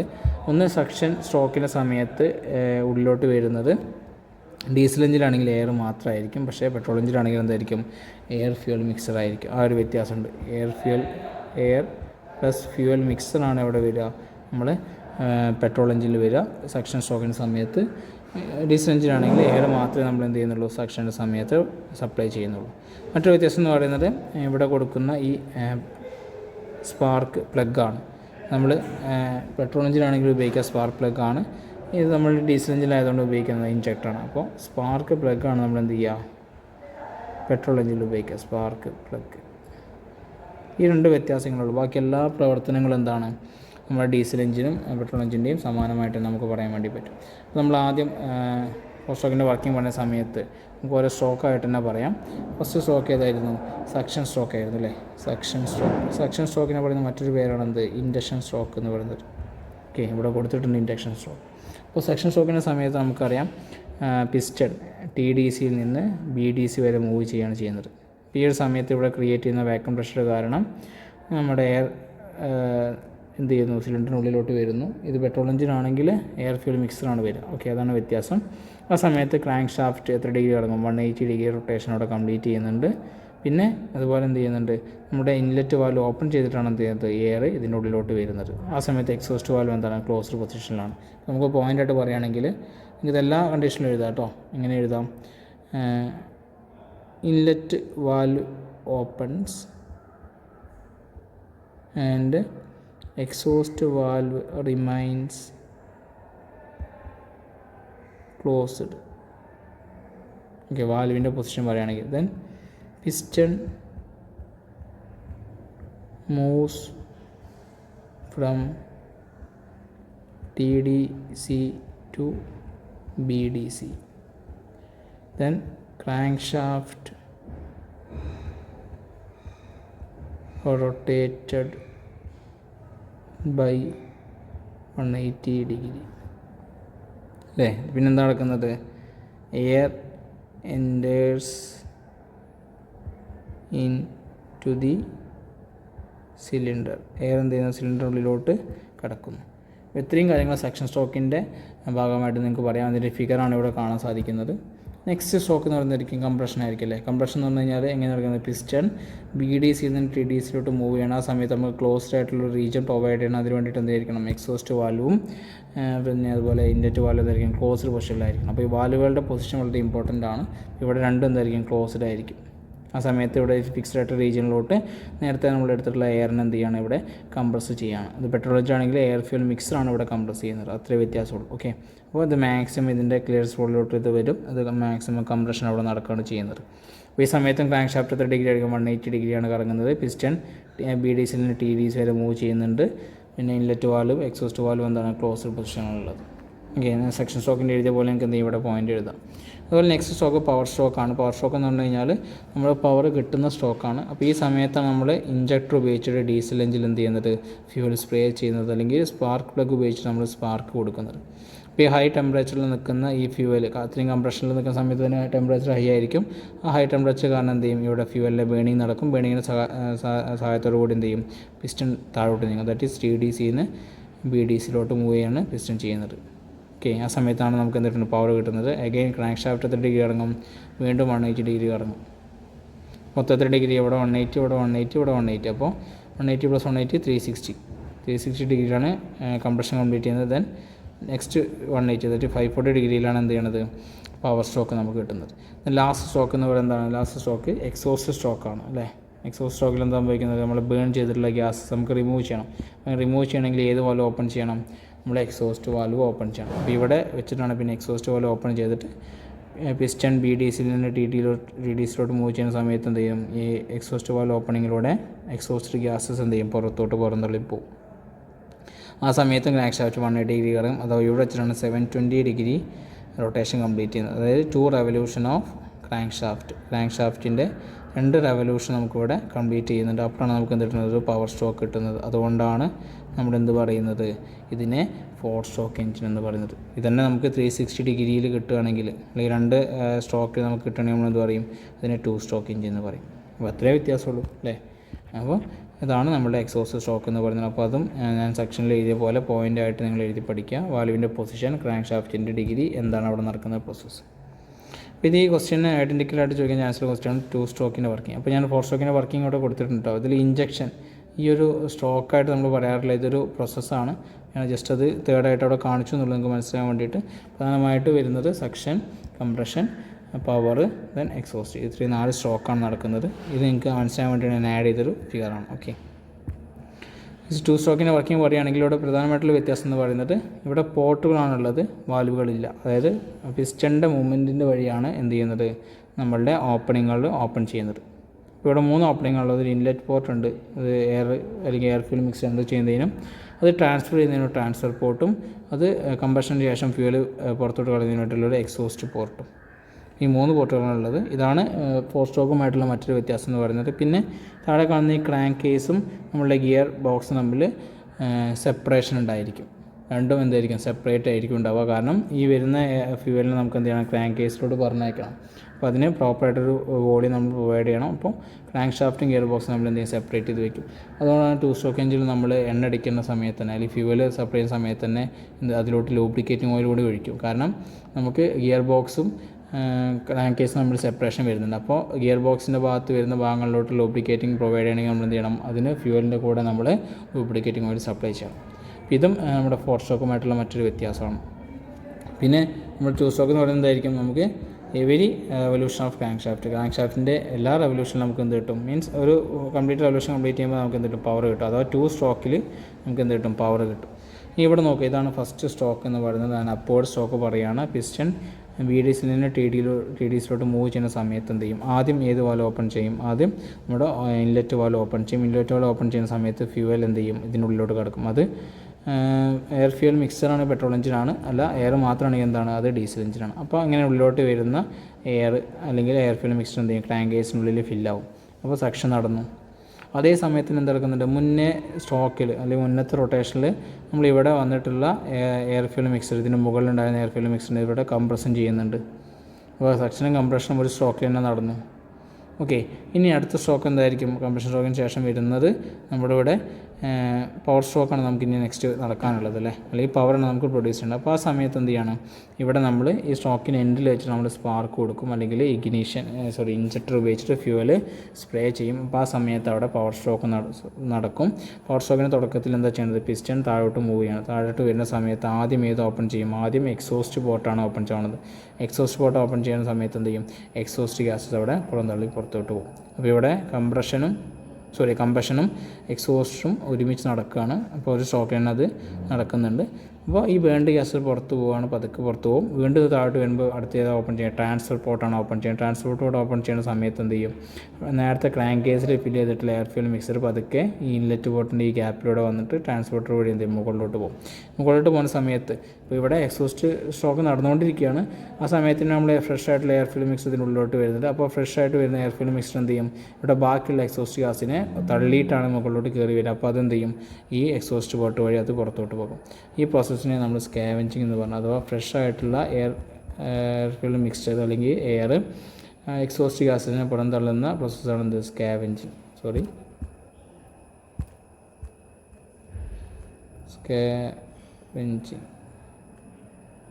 സ്കാവെഞ്ചിങ് പഠിച്ചിട്ടുണ്ടാവും. സ്കാവെഞ്ചിങ് എന്ന് പറഞ്ഞു കഴിഞ്ഞാൽ ഫ്രഷ് ആയിട്ട് വരുന്ന എയർ ഫ്യൂൽ മിക്സറിന് 2 സ്ട്രോക്കിൽ എക്സോസ്റ്റ് ആയിട്ടുള്ള ഗ്യാസിനെ പുറന്തള്ളുന്ന പ്രോസസ്സാണ്. അപ്പോൾ ഇവിടെ കമ്പഷനും എക്സോസ്റ്റും ഒരുപോലെ നടന്നു. ഇനി വീണ്ടും എന്ത് ചെയ്യും, ഈ സ്ട്രോക്ക് റിപ്പീറ്റ് ചെയ്യും. ആ സമയത്ത് ഇൻലെറ്റ് പോർട്ടാണ് ആദ്യം ഓപ്പൺ ചെയ്യുക, എയർ ഫ്യൂൽ മിക്സർ വരും, ക്രാങ്ക് കേസിൽ എൻ്റർ ചെയ്യും. അടുത്ത വന്നിട്ട് ട്രാൻസ്പോർട്ടർ വഴി വന്നിട്ടുള്ള എയർ ഫ്യൂൽ മിക്സറിനെ വെച്ച് കംപ്രസ് ചെയ്യും. ആ സ്ട്രോക്ക് എന്ത് ചെയ്യും, വീണ്ടും റിപ്പീറ്റ് ചെയ്യും. അപ്പോൾ ഇതാണ് 2 സ്ട്രോക്കിൻ്റെ വർക്കിംഗ് എന്ന് പറയുന്നത്. അപ്പോൾ ഇതുകൂടെ എന്ത് ചെയ്യും, നിങ്ങൾ മനസ്സിലാക്കുക ഇതിൻ്റെ കൂടെ. ഇനി അടുത്തൊരു ക്വസ്റ്റൻ എന്ന് പറഞ്ഞു കഴിഞ്ഞാൽ 7 difference between 2 stroke and 4 stroke. 2 സ്ട്രോക്കിൻ്റെയും 4 സ്ട്രോക്കിൻ്റെയും 7 വ്യത്യാസങ്ങൾ തിരിച്ചറിയാനാണ്. അപ്പോൾ ആദ്യത്തെ വ്യത്യാസം എന്ന് പറയുന്നത് നമ്പർ ഓഫ് സ്ട്രോക്കാണ്. കാര്യം 2 സ്ട്രോക്കിൽ 2 സ്ട്രോക്കിലാണ് നമ്മൾ കംപ്ലീറ്റ് ചെയ്യുന്നത്. 4 സ്ട്രോക്കിൽ 4 സ്ട്രോക്ക് ആവശ്യമുണ്ട്. അല്ലെങ്കിൽ ഒരു റെവല്യൂഷൻ ഓഫ് ക്രാങ്ക് ഷാഫ്റ്റാണ് ഇവിടെ നടക്കുന്നത്. ഇവിടെ 2 റെവല്യൂഷൻ ഓഫ് ക്രാങ്ക് ഷാഫ്റ്റാണ് നമുക്ക് എന്ത് കിട്ടുന്നത്, പവർ കിട്ടുന്നത്. അത് നെക്സ്റ്റ് ഡിഫറൻസ്, പവർ അല്ലേ. Every revolution produce power, every alternative revolution produce power. ഓരോ അൾട്ടർനേറ്റീവ് റെവല്യൂഷൻ അത് 720 ഡിഗ്രിയിലാണ് നമുക്ക് എന്ത് കിട്ടുന്നത്, പവർ കിട്ടുന്നത്. ഇവിടെ 360 ഡിഗ്രിയിൽ നമുക്ക് എന്ത് കിട്ടുന്നുണ്ട്, പവർ കിട്ടുന്നുണ്ട്. ക്രാങ്ക് കേസ്, ഇതാണ് ഞാൻ പറഞ്ഞത്. ക്രാങ്ക് കേസും നമ്മുടെ അതുപോലെ ഗിയർ ബോക്സ് തമ്മിൽ സെപ്പറേഷൻ ഉണ്ട് അല്ലേ. അപ്പോൾ അവിടെ ഹെർമെറ്റിക്കലി സീൽഡ് ആയിട്ടാണ് നമ്മൾ ക്രാങ്ക് കേസ് ഉപയോഗിക്കുന്നത്. പക്ഷേ 4 സ്ട്രോക്കിൽ അങ്ങനത്തെ എന്തില്ല, സെപ്പറേഷൻ ഒന്നുമില്ല. രണ്ടും നമ്മൾ ജോയിൻ്റ് ആയിട്ട് തന്നെ കൊടുത്തുള്ള ഗിയർ ബോക്സിലാണ് നമ്മൾ എന്ത് ചെയ്യുക, അല്ലെങ്കിൽ അതിന് താഴെ ഫില്ല് ചെയ്തിട്ടുള്ള ഓയിൽ തന്നെയാണ് നമ്മൾ ലൂബ്രിക്കേറ്റിന് വേണ്ടി ഉപയോഗിക്കുന്നത്. അവിടെ സെപ്പറേഷൻ ഒന്നുമില്ല. ഓക്കെ.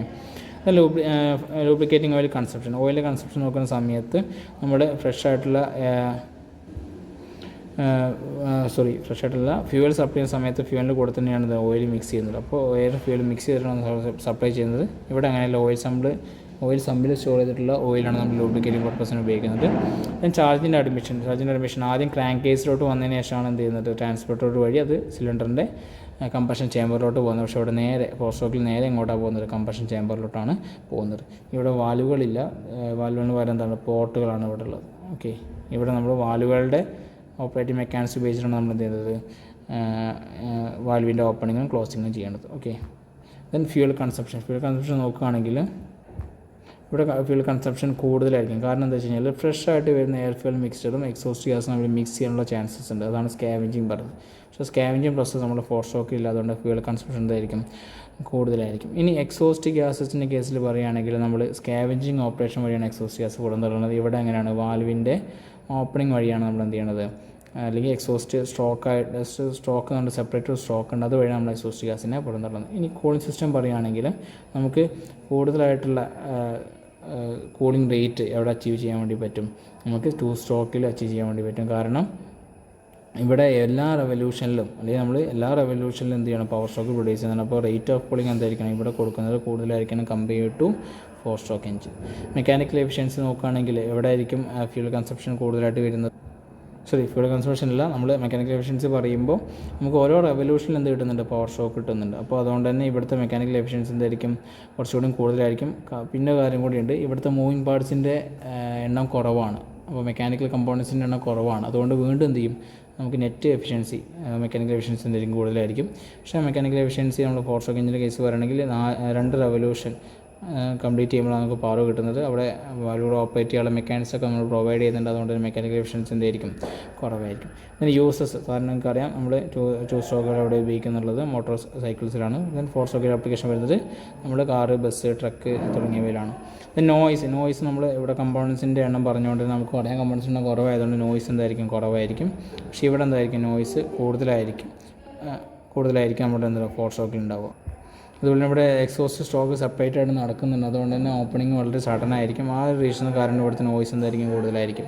പൊല്യൂഷൻ എവിടെയായിരിക്കും കൂടുതൽ, 2 സ്ട്രോക്കിലായിരിക്കും. കാരണം അവിടെ കമ്പഷൻ ഫുള്ളായിട്ടുള്ള കമ്പഷൻ നടക്കാനുള്ള ചാൻസസ് കുറവാണ്. അതിന് മുന്നേ എന്ത് ചെയ്യാം, ഫ്രഷായിട്ട് വരുന്ന ചാർജസ് റിമൂവ് ചെയ്ത പോലെ ചാൻസസ് ഉണ്ട്. പക്ഷേ നമ്മൾ ഏകദേശം ഓൾമോസ്റ്റ് കംപ്ലീറ്റ് കംപ്രഷനാണ് ഇവിടെ നടക്കുന്നത്, ഒരു 4 സ്ട്രോക്കിൽ നടക്കുന്നത്.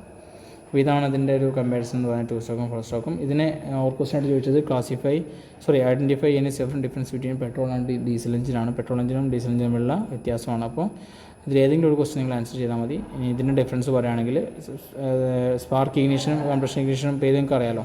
സ്പാർക്ക് നമ്മൾ പെട്രോളിൽ പറയുന്നതാണ്, കംപ്രഷൻ നമ്മൾ ഡീസൽ എഞ്ചിൻ പറയുന്നതാണ്. കാരണം സ്പാർക്കുകൾ ഉപയോഗിച്ചാണ് നമ്മൾ ഇഗ്നിഷൻ നടത്തുന്നത്. ഇവിടെ കംപ്രസ്ഡ് ആയിട്ടുള്ള എയറിലോട്ട് ഫ്യൂലിനെ സ്പ്രേ ചെയ്തിട്ടാണ് നമ്മൾ എന്ത് ചെയ്യുന്നത്, ഇഗ്നിഷൻ നടത്തുന്നത്. അതുകൊണ്ടാണ് ആ 2 പേര്.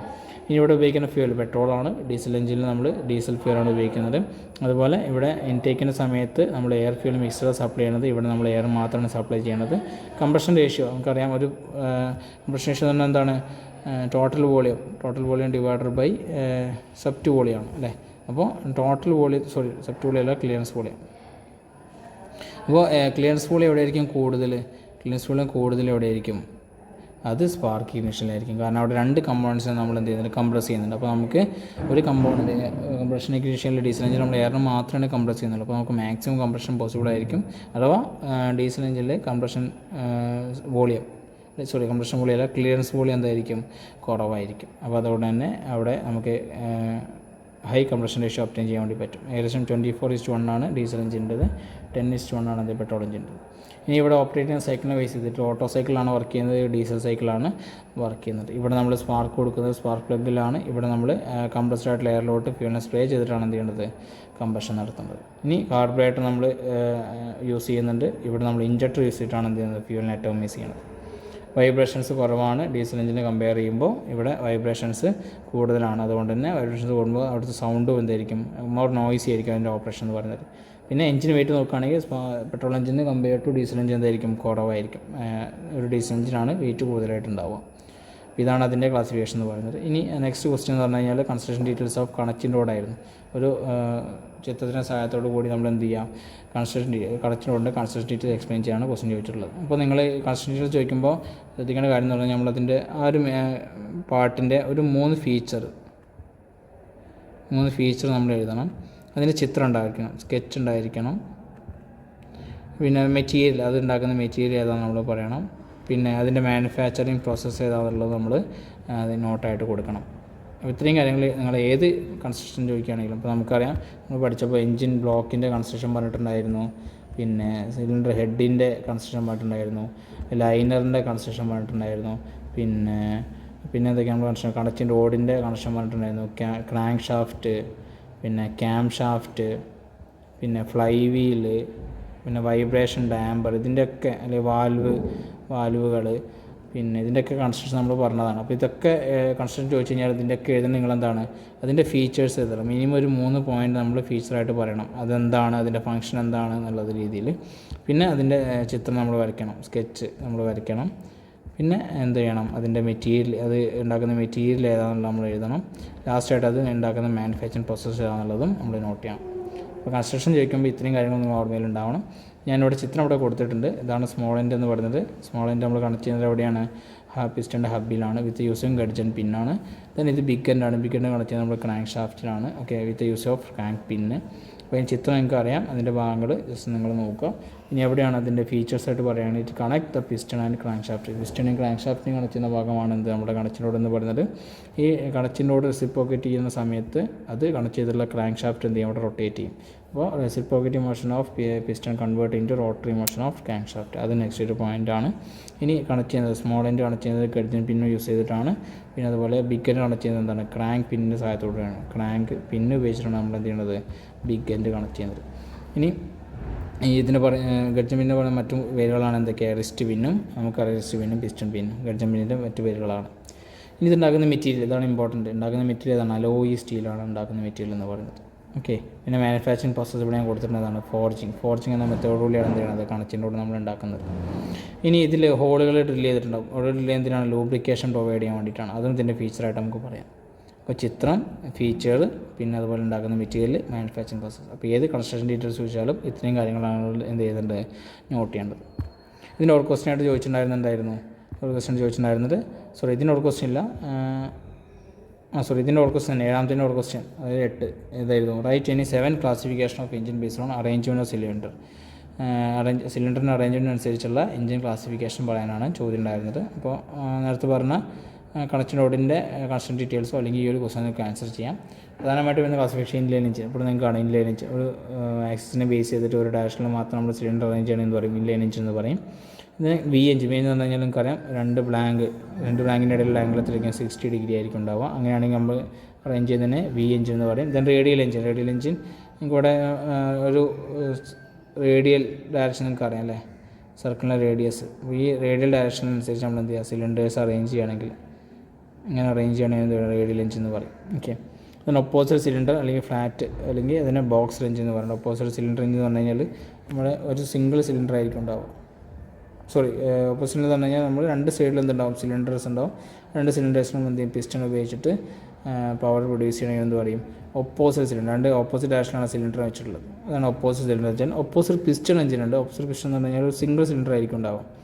ഈ സിംഗിൾ സിലിണ്ടറിൽ നമ്മൾ പിസ്റ്റൺ ഉപയോഗിച്ചിട്ട്, ഇവിടെ രണ്ട് സിലിണ്ടേഴ്സ് ഉണ്ട് രണ്ട് സൈഡിലും, പക്ഷേ ഇവിടെ എന്താണ് ഒരു സിംഗിൾ സിലിണ്ടറാണ് ഉണ്ടാവുക ഓപ്പോസിറ്റ് പിസ്റ്റൺ എഞ്ചിൻ. എന്നിട്ട് ഒരു പിസ്റ്റൺ ഉപയോഗിച്ചിട്ട് നമ്മൾ എന്ത് ചെയ്യും, അതിനെ ഓപ്പറേറ്റ് ചെയ്യിക്കും. അപ്പോൾ അതാണ് എന്ത് ഓപ്പോസിറ്റ് പിസ്റ്റൺ എഞ്ചിൻ എന്ന് പറയുന്നത്. ദെൻ ഡെൽറ്റ ടൈപ്പ് എഞ്ചിൻ കൂടെ കാണാം അല്ലേ. അതായത് ഇതിൻ്റെ ആകൃതി എന്തായിരിക്കും, ഒരു ട്രയാങ്കിളിൻ്റെ ആകൃതിയായിരിക്കും ഉണ്ടാവും. അതാണ് ഡെൽറ്റ ടൈപ്പ് എന്ന് പറയാൻ കാരണം.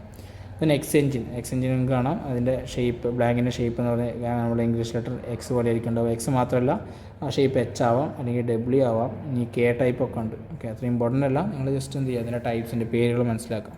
ദെൻ ഡബ്ല്യു എഞ്ചിൻ്റെ ഫിഗർ ഇവിടെ കൊടുത്തിട്ടുണ്ട്. ബ്ലാങ്കിൻ്റെ സൈസ് എന്ന് പറയുന്നത് ഇംഗ്ലീഷ് ലെറ്റർ ഡബ്ല്യു പോലെ ആയിരിക്കും ഉണ്ടാവുക. ആ രീതിയിലായിരിക്കും സിലിണ്ടേഴ്സ് അറേഞ്ച് ചെയ്തിട്ടുണ്ടാവുക. ഓക്കെ, ഇൻലൈനിൽ നമ്മൾ ഇവിടെ ഓൾറെഡി കാണിച്ചു. ഒരു ആക്സിസിനെ ബേസ് ചെയ്തിട്ടാണ് എന്ത് വരുന്നത്, എഞ്ചിൻ്റെ അറേഞ്ച്മെൻറ്റ് വരുന്നത്. നെക്സ്റ്റ് ഇതിൻ്റെ അടുത്തൊരു ക്വസ്റ്റ്യൻ എന്ന് പറയുന്നത് discuss the merit and demerit of dry and wet ലൈനറാണ് ചോദിച്ചിട്ടുണ്ടായിരുന്നത്. അപ്പോൾ എന്താണ് ഡ്രൈ ലൈനർ, എന്താണ് വെറ്റ് ലൈനർ എന്നുള്ളത് ആദ്യം മനസ്സിലാക്കണം. ഇതാണ് നമ്മുടെ സിലിണ്ടർ ബ്ലോക്ക് എന്ന് പറയുന്നത്. സിലിണ്ടർ ബ്ലോക്കിൻ്റെ ഇടയിൽ നമ്മൾ പ്രൊട്ടക്ഷന് വേണ്ടിയിട്ട് ഇറക്കി വയ്ക്കുന്ന ഈ ഒരു മെറ്റീരിയലാണിത്, അല്ലെങ്കിൽ ഈ ഒരു സിലിണ്ടറിക്കൽ ഷേപ്പിലുള്ള കൺസ്ട്രക്ഷൻ നമ്മളെന്ത് പറയുന്നത്, ലൈനർ എന്ന് പറയുന്നത്.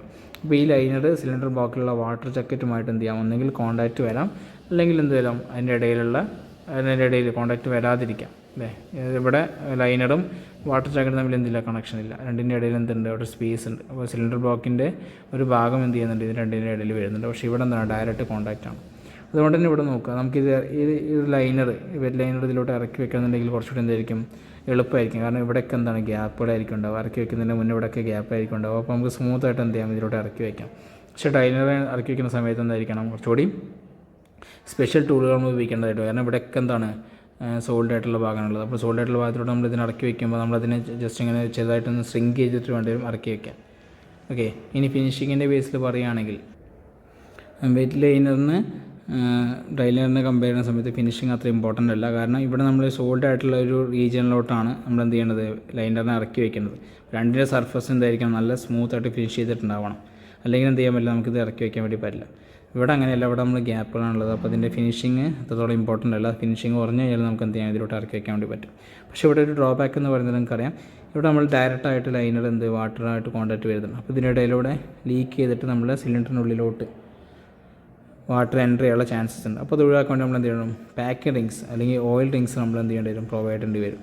അത് ലീക്കേജ് ഒഴിവാക്കാൻ വേണ്ടിയിട്ടാണ്. പക്ഷേ ആ ഒരു കേസ് എന്ത് ചെയ്യുന്നില്ല, നമ്മുടെ ടൈലറിൽ വരുന്നില്ല. പിന്നെ മറ്റൊരു പ്രത്യേകത, നമുക്ക് ഈ ഗ്യാപ്പുകൾ ഉള്ളതുകൊണ്ട് തന്നെ നമുക്ക് ലൈനറിന് ഇവിടെ എന്ത് ചെയ്യാം, വേണമെങ്കിൽ എക്സ്പാൻഷനൊക്കെ നമുക്ക് നടക്കാനുള്ള പ്രൊവിഷൻ ഉണ്ട്. പക്ഷേ ഇവിടെ നമുക്കറിയാം ഹാർഡായിട്ടുള്ള സർഫസിലാണ് ലൈനർ ഇരിക്കുന്നത്, ഡ്രൈ ലൈനർ ഇരിക്കുന്നത്. അതുകൊണ്ട് തന്നെ എക്സ്പാൻഷൻ കൺട്രാക്ഷൻ ഒന്നും നമുക്ക് പ്രൊവൈഡ് ചെയ്യാനുള്ള സ്പേസ് ഇവിടെ അവൈലബിൾ അല്ല.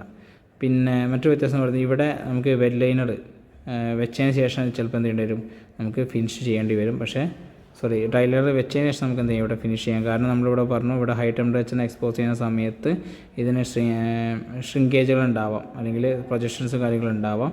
അപ്പോൾ അത് നമുക്ക് എന്ത് ചെയ്യാം, ഫിനിഷ് ചെയ്തതിന് ശേഷം നമുക്ക്, അതായത് ഇത് പ്ലേസ് ചെയ്തതിന് ശേഷം എന്ത് ചെയ്യാം, ഫിനിഷിങ് ഓപ്പറേഷൻ നടത്താം. പക്ഷേ വെറ്റ് ലൈനർ നമുക്ക് എന്ത് ചെയ്യാൻ പറ്റില്ല, ആ രീതിയിൽ ചെയ്യാൻ പറ്റില്ല. വെറ്റ് ലൈനർ വെക്കുന്നതിന് മുന്നേ നമുക്ക് എന്ത് ചെയ്യാം, വെക്കുന്നതിന് മുന്നത്തെ നമ്മൾ ഫിനിഷ് ചെയ്യണം. ഓക്കെ, അപ്പോൾ അതൊരു ഡിഫറൻസ് ആയിട്ട് നമുക്ക് പറയാം.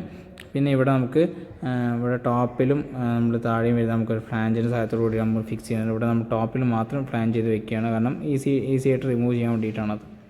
പക്ഷേ ഇത് എടുക്കണമെങ്കിൽ നമുക്ക് എന്താണ് സ്പെഷ്യൽ ടൂളിൻ്റെ ആവശ്യമുണ്ട്. ഇത് ഫിക്സ് ചെയ്യണമെങ്കിലും ഇത് എടുക്കണമെങ്കിൽ നമുക്ക് എന്താണ് സ്പെഷ്യൽ ടൂളിൻ്റെ ആവശ്യമുണ്ട്. ഇനി ഇവിടെ നമുക്ക് വാട്ടറുമായിട്ട് ഡയറക്റ്റ് കോൺടാക്റ്റിൽ വന്നുകൊണ്ട് തന്നെ നമുക്ക് എന്ത് ചെയ്യാം, ഇവിടെ വരുന്ന ടെമ്പറേച്ചറിനെ പെട്ടെന്ന് തന്നെ എന്ത് ചെയ്യാം, റിമൂവ് ചെയ്തെടുക്കാൻ വേണ്ടി പറ്റും. പക്ഷേ ഇവിടെ ആ ഒരു രീതിയിലുള്ള പെട്ടെന്നുള്ള ക്വിക്കായിട്ടുള്ള കൂളിംഗ് ആക്ഷൻ ഇവിടെ ഡൈനറിൽ നമുക്ക് കൊടുക്കാൻ വേണ്ടി പറ്റില്ല. കാരണം ഇവിടെ ഇടയിൽ എന്തുണ്ട്, സിലിണ്ടർ ബ്ലോക്കിൻ്റെ ഒരു ഭാഗം വരുന്നുണ്ട്. അപ്പോൾ ഇത്രയും കാര്യങ്ങളാണ് അതിൻ്റെ ഒരു കമ്പാരിസണായിട്ട് നമുക്ക് പറയുന്നത്. ഈ പോയിൻറ്റ്സാണ് ഞാൻ ഇവിടെ ഡീറ്റെയിൽ ആയിട്ട് കൊടുത്തിട്ടുള്ളത്, നിങ്ങളിത് വായിച്ച് നോക്കുക. ഇതിൻ്റെ ഓൾ ക്വസ്റ്റൻ ആയിട്ട് ചോദിച്ചിട്ടുണ്ടായിരുന്നത് കൺസ്ട്രക്ഷൻ ഡീറ്റെയിൽസ് ഓഫ് ഒപ്പറ്റ് വാൽവാണ്. ഞാൻ വീണ്ടും പറയുന്നത്, കൺസ്ട്രക്ഷൻ ഡീറ്റെയിൽസ് കഴിഞ്ഞാൽ ചിത്രം വളരെ ഇമ്പോർട്ടൻ്റ് ആണ്. ചിത്രം വരയ്ക്കണം, അതിൻ്റെ ഭാഗങ്ങൾ നിങ്ങൾ അടയാളപ്പെടുത്തണം. പിന്നെ അതിൻ്റെ കൂടെ അതിൻ്റെ ഫീച്ചേഴ്സ് എഴുതണം. പിന്നെ ഫീച്ചേഴ്സ്, അതിൻ്റെ മെറ്റീരിയൽ, പിന്നെ മാനുഫാക്ചറിങ് പ്രോസസ്സ്. ഓക്കെ, പിന്നെ അതിൻ്റെ സ്കെച്ചും കേട്ടോ, സ്കെച്ചും വളരെ ഇമ്പോർട്ടൻ്റ് ആണ്. അപ്പോൾ നമ്മൾ പൊപ്പറ്റ് വാൽവ് ഡീറ്റെയിൽ ആയിട്ട് ക്ലാസ്സിൽ പറഞ്ഞതാണ്. പൊപ്പറ്റ് വാൽവിൻ്റെ ഈ ഒരു താഴെ വരുന്ന ഷേപ്പ് ഒരു മഷ്റൂം ഷേപ്പാണ് ആയിരിക്കും ഉണ്ടാവുക. അതിനൊരു ഹെഡ് ഉണ്ടാവും, ഒരു മാർജിൻ ഉണ്ടാവും, ഒരു ഫേസ് ഉണ്ടാവും. മാർജിൻ എന്ന് പറഞ്ഞു കഴിഞ്ഞാൽ അതിൻ്റെ സ്ട്രെങ്ത്ത് കൂട്ടാൻ വേണ്ടിയിട്ടാണ്.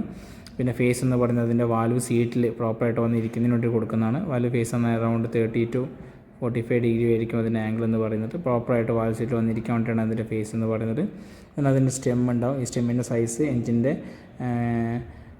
ലെങ്ത്തിനനുസരിച്ച് എഞ്ചിൻ്റെ സ്പെസിഫിക്കേഷൻ അനുസരിച്ചുണ്ടാവും. ഈ ലെങ്ത്തിൽ വേരിയേഷൻ ഉണ്ടാവും. ദെൻ സ്പ്രിങ് പ്രൊവൈഡ് ചെയ്യാനുള്ള ഒരു റീറ്റെയിനർ ഇവിടെ ഉണ്ടാവും. ദെൻ അതിൻ്റെ ടിപ്പിലാണ് നമ്മൾ റോക്കറാമ ഉപയോഗിച്ചിട്ട് എന്ത് ചെയ്യാം, അതിന് വാൽവിനെ ഓപ്പറേറ്റ് ചെയ്യാം.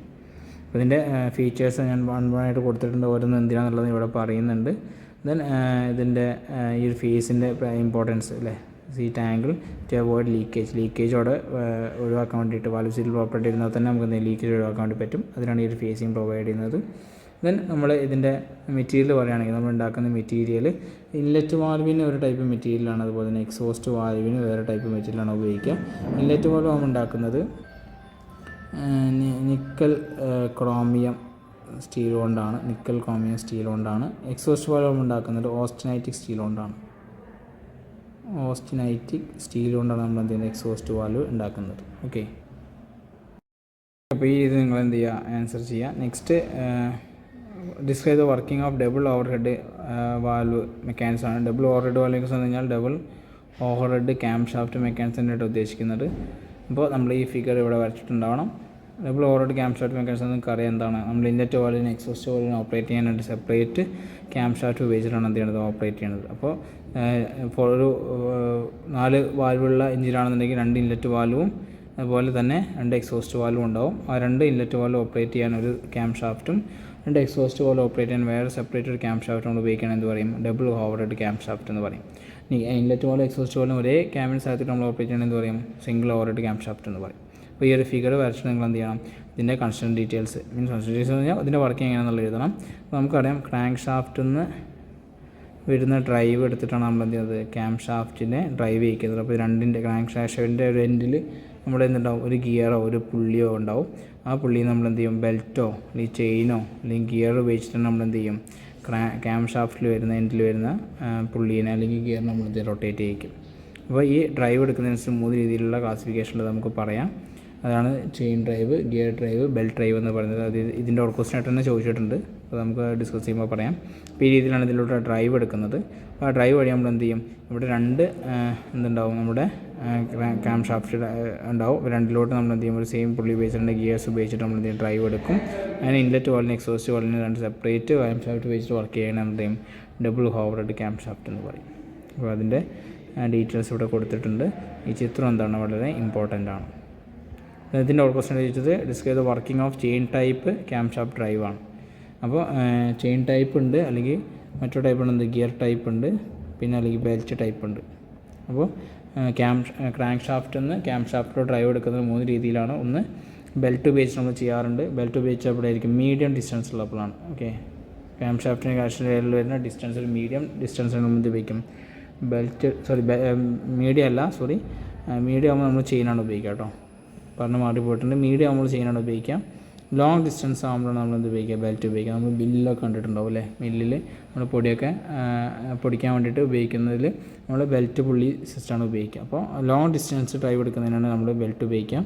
ഇനി 2 ഷാഫ്റ്റിൻ്റെ ഇടയിലുള്ള ഡിസ്റ്റൻസ് വളരെ കുറവാണെങ്കിൽ നമ്മൾ എന്ത് ചെയ്യും, ഗിയർ ഉപയോഗിച്ചിട്ട് കണക്ട് ചെയ്യും. അപ്പോൾ ഗിയറിനാകുമ്പോൾ നമുക്ക് 2 ക്രാങ്ക് ഷാഫ്റ്റിലെ ഗിയറും ക്യാം ഷാഫ്റ്റിലെ ഗിയറും എന്ത് ചെയ്യണം, പ്രോപ്പറായിട്ടുള്ള കോൺടാക്റ്റുകൾ വരണം. ഓക്കെ, അപ്പോൾ അങ്ങനെ നമ്മൾ എന്ത് ചെയ്യും, ഗിയർ ഉപയോഗിച്ച് ഡ്രൈവ് എടുക്കും. നമ്മൾ ഡിസ്റ്റൻസ് ഇല്ലാന്നുണ്ടെങ്കിൽ, ഡിസ്റ്റൻസ് മീഡിയമാണ് നമ്മൾ എന്ത് ഉപയോഗിക്കും, ചെയിൻ ടൈപ്പ് ഉപയോഗിക്കും. ഇവിടെ നോക്കുക, ഈ താഴെ കാണുന്നതാണ് ക്രാങ്ക് ഷാഫ്റ്റിലെ ഗിയർ എന്ന് പറയുന്നത്. ആ ഗിയറിന് നമ്മൾ ചെയിൻ ഉപയോഗിച്ചിട്ടാണ് എന്ത് ചെയ്യണത്, നമ്മൾ ക്യാം ഷാഫ്റ്റിലെ ഗിയറിലോട്ട് എന്ത് ചെയ്യുന്നത് ഡ്രൈവ് എടുക്കുന്നത്. ഇത് ഗിയർ അല്ല കേട്ടോ, നമ്മളെന്താ പറയുക, ഇതിന് സ്പ്രോക്കറ്റ് എന്നാണ് പറയുക. ഇപ്പോൾ താഴെയുള്ള ഈ സ്പ്രോക്കറ്റും ഉണ്ട്, മേലത്തെ ഈ സ്പ്രോക്കറ്റും ഉണ്ട്. 2 സ്പ്രോക്കറ്റ് നമ്മൾ കണക്ട് ചെയ്യുന്നത് എന്താണ്, ചെയിൻ ഉപയോഗിച്ചിട്ടാണ്. ഇതെന്താണ്, ക്യാം ഷാഫ്റ്റിലെ സ്പ്രോക്കറ്റാണ്. ഇത് ക്രാങ്ക് ഷാഫ്റ്റിലെ സ്പ്രോക്കറ്റാണ്. അപ്പോൾ ഇതിൻ്റെ ടീത്തൊക്കെ നോക്കുക, ഇതിനേക്കാളും ഡബിൾ ടീത്താണ് ഇവിടെ ഉള്ളത്. അഥവാ ഇത് 2 തവണ കറങ്ങുമ്പോഴാണ് ഇതൊരു റെവല്യൂഷൻ ചെയ്യുന്നത്, കംപ്ലീറ്റ് ചെയ്യുന്നത്. ഇതിൻ്റെ സ്പീഡ് റേഷ്യോ എന്നാൽ 1:2 ആണ്. അപ്പോൾ അതൊക്കെ ടൈമിംഗ് അഡ്ജസ്റ്റിന് വേണ്ടിയിട്ടാണ് നമുക്കറിയാം അല്ലേ. അപ്പോൾ ഈ രീതിയിലാണ് എന്ത് ചെയ്യുന്നത്, ഇവിടെ കണക്ഷൻ വരുന്നത്. അപ്പോൾ ഇവിടെ ചെയിൻ ഉപയോഗിച്ചിട്ട് കണക്ട് ചെയ്യുന്നത് എന്ത് പറയും, ചെയിൻ ഡ്രൈവ് എന്ന് പറയും. ഓക്കെ, ചെയിനോടെ നമ്പർ കാണിച്ചിട്ടുണ്ട് 1 എന്ന് പറഞ്ഞിട്ട്. ഇവിടെ ഡിസ്റ്റൻസ് കുറയുന്ന സമയത്താണ്, അല്ലെങ്കിൽ ഒരു മീഡിയം ഡിസ്റ്റൻസ് ആകുമ്പോഴാണ് നമ്മൾ ഉപയോഗിക്കുക, നമ്മൾ ചെയിൻ ടൈപ്പ് ഉപയോഗിക്കുക. ഓക്കെ, ഇതിൻ്റെ ഇടയിൽ ഇനി ഐഡിയൽ ഗിയേഴ്സിൻ്റെ ആവശ്യമൊന്നുമില്ല. ട്രാൻസ്മിഷൻ്റെ ഇടയിൽ നമുക്ക് ഇനി എന്ത് വേണ്ട, ഐഡിയൽ ഗിയേഴ്സ് ഒന്നും യൂസ് ചെയ്യേണ്ട. ഇവിടെ നമ്മൾ എന്ത് ഉപയോഗിക്കുന്നുള്ളൂ, 2 സ്പ്രോക്കറ്റിന് സഹായത്തോടു കൂടി ചെയിൻ കണക്ട് ചെയ്താണ് എന്തെങ്കിലും ഡ്രൈവ് എടുക്കുന്നത്. ഇവിടെ ക്രാങ്ക് ഷാഫ്റ്റിലെ സ്പ്രോക്കറ്റാണ് ഇവിടെ കാണിച്ചിട്ടുള്ളത്, ക്യാം ഷാഫ്റ്റിലെ സ്പ്രോക്കറ്റാണ് കാണിച്ചിട്ടുള്ളത്. അപ്പോൾ ക്രാങ്ക് ഷാഫ്റ്റിലെ സ്പ്രോക്കറ്റിൽ നിന്ന് നമ്മൾ ചെയിൻ ഉപയോഗിച്ചാണ് എന്ത് ചെയ്യുന്നത്, ക്യാം ഷാഫ്റ്റിലെ ഡ്രൈവ് എടുക്കുന്നത്. അപ്പോൾ ഇത്രയാണ് നമ്മുടെ ഈ പ്രീവിയസ് ഇയർ ക്വസ്റ്റ്യൻ പേപ്പറിൽ ചോദിച്ചിട്ടുണ്ടായിരുന്ന ചോദ്യങ്ങളെന്ന് പറയുന്നത്. അപ്പോൾ എല്ലാവർക്കും ഇതിൻ്റെ കൺസെപ്റ്റെല്ലാം നന്നായിട്ട് മനസ്സിലായിട്ടുണ്ടെന്ന് വിചാരിക്കുന്നു.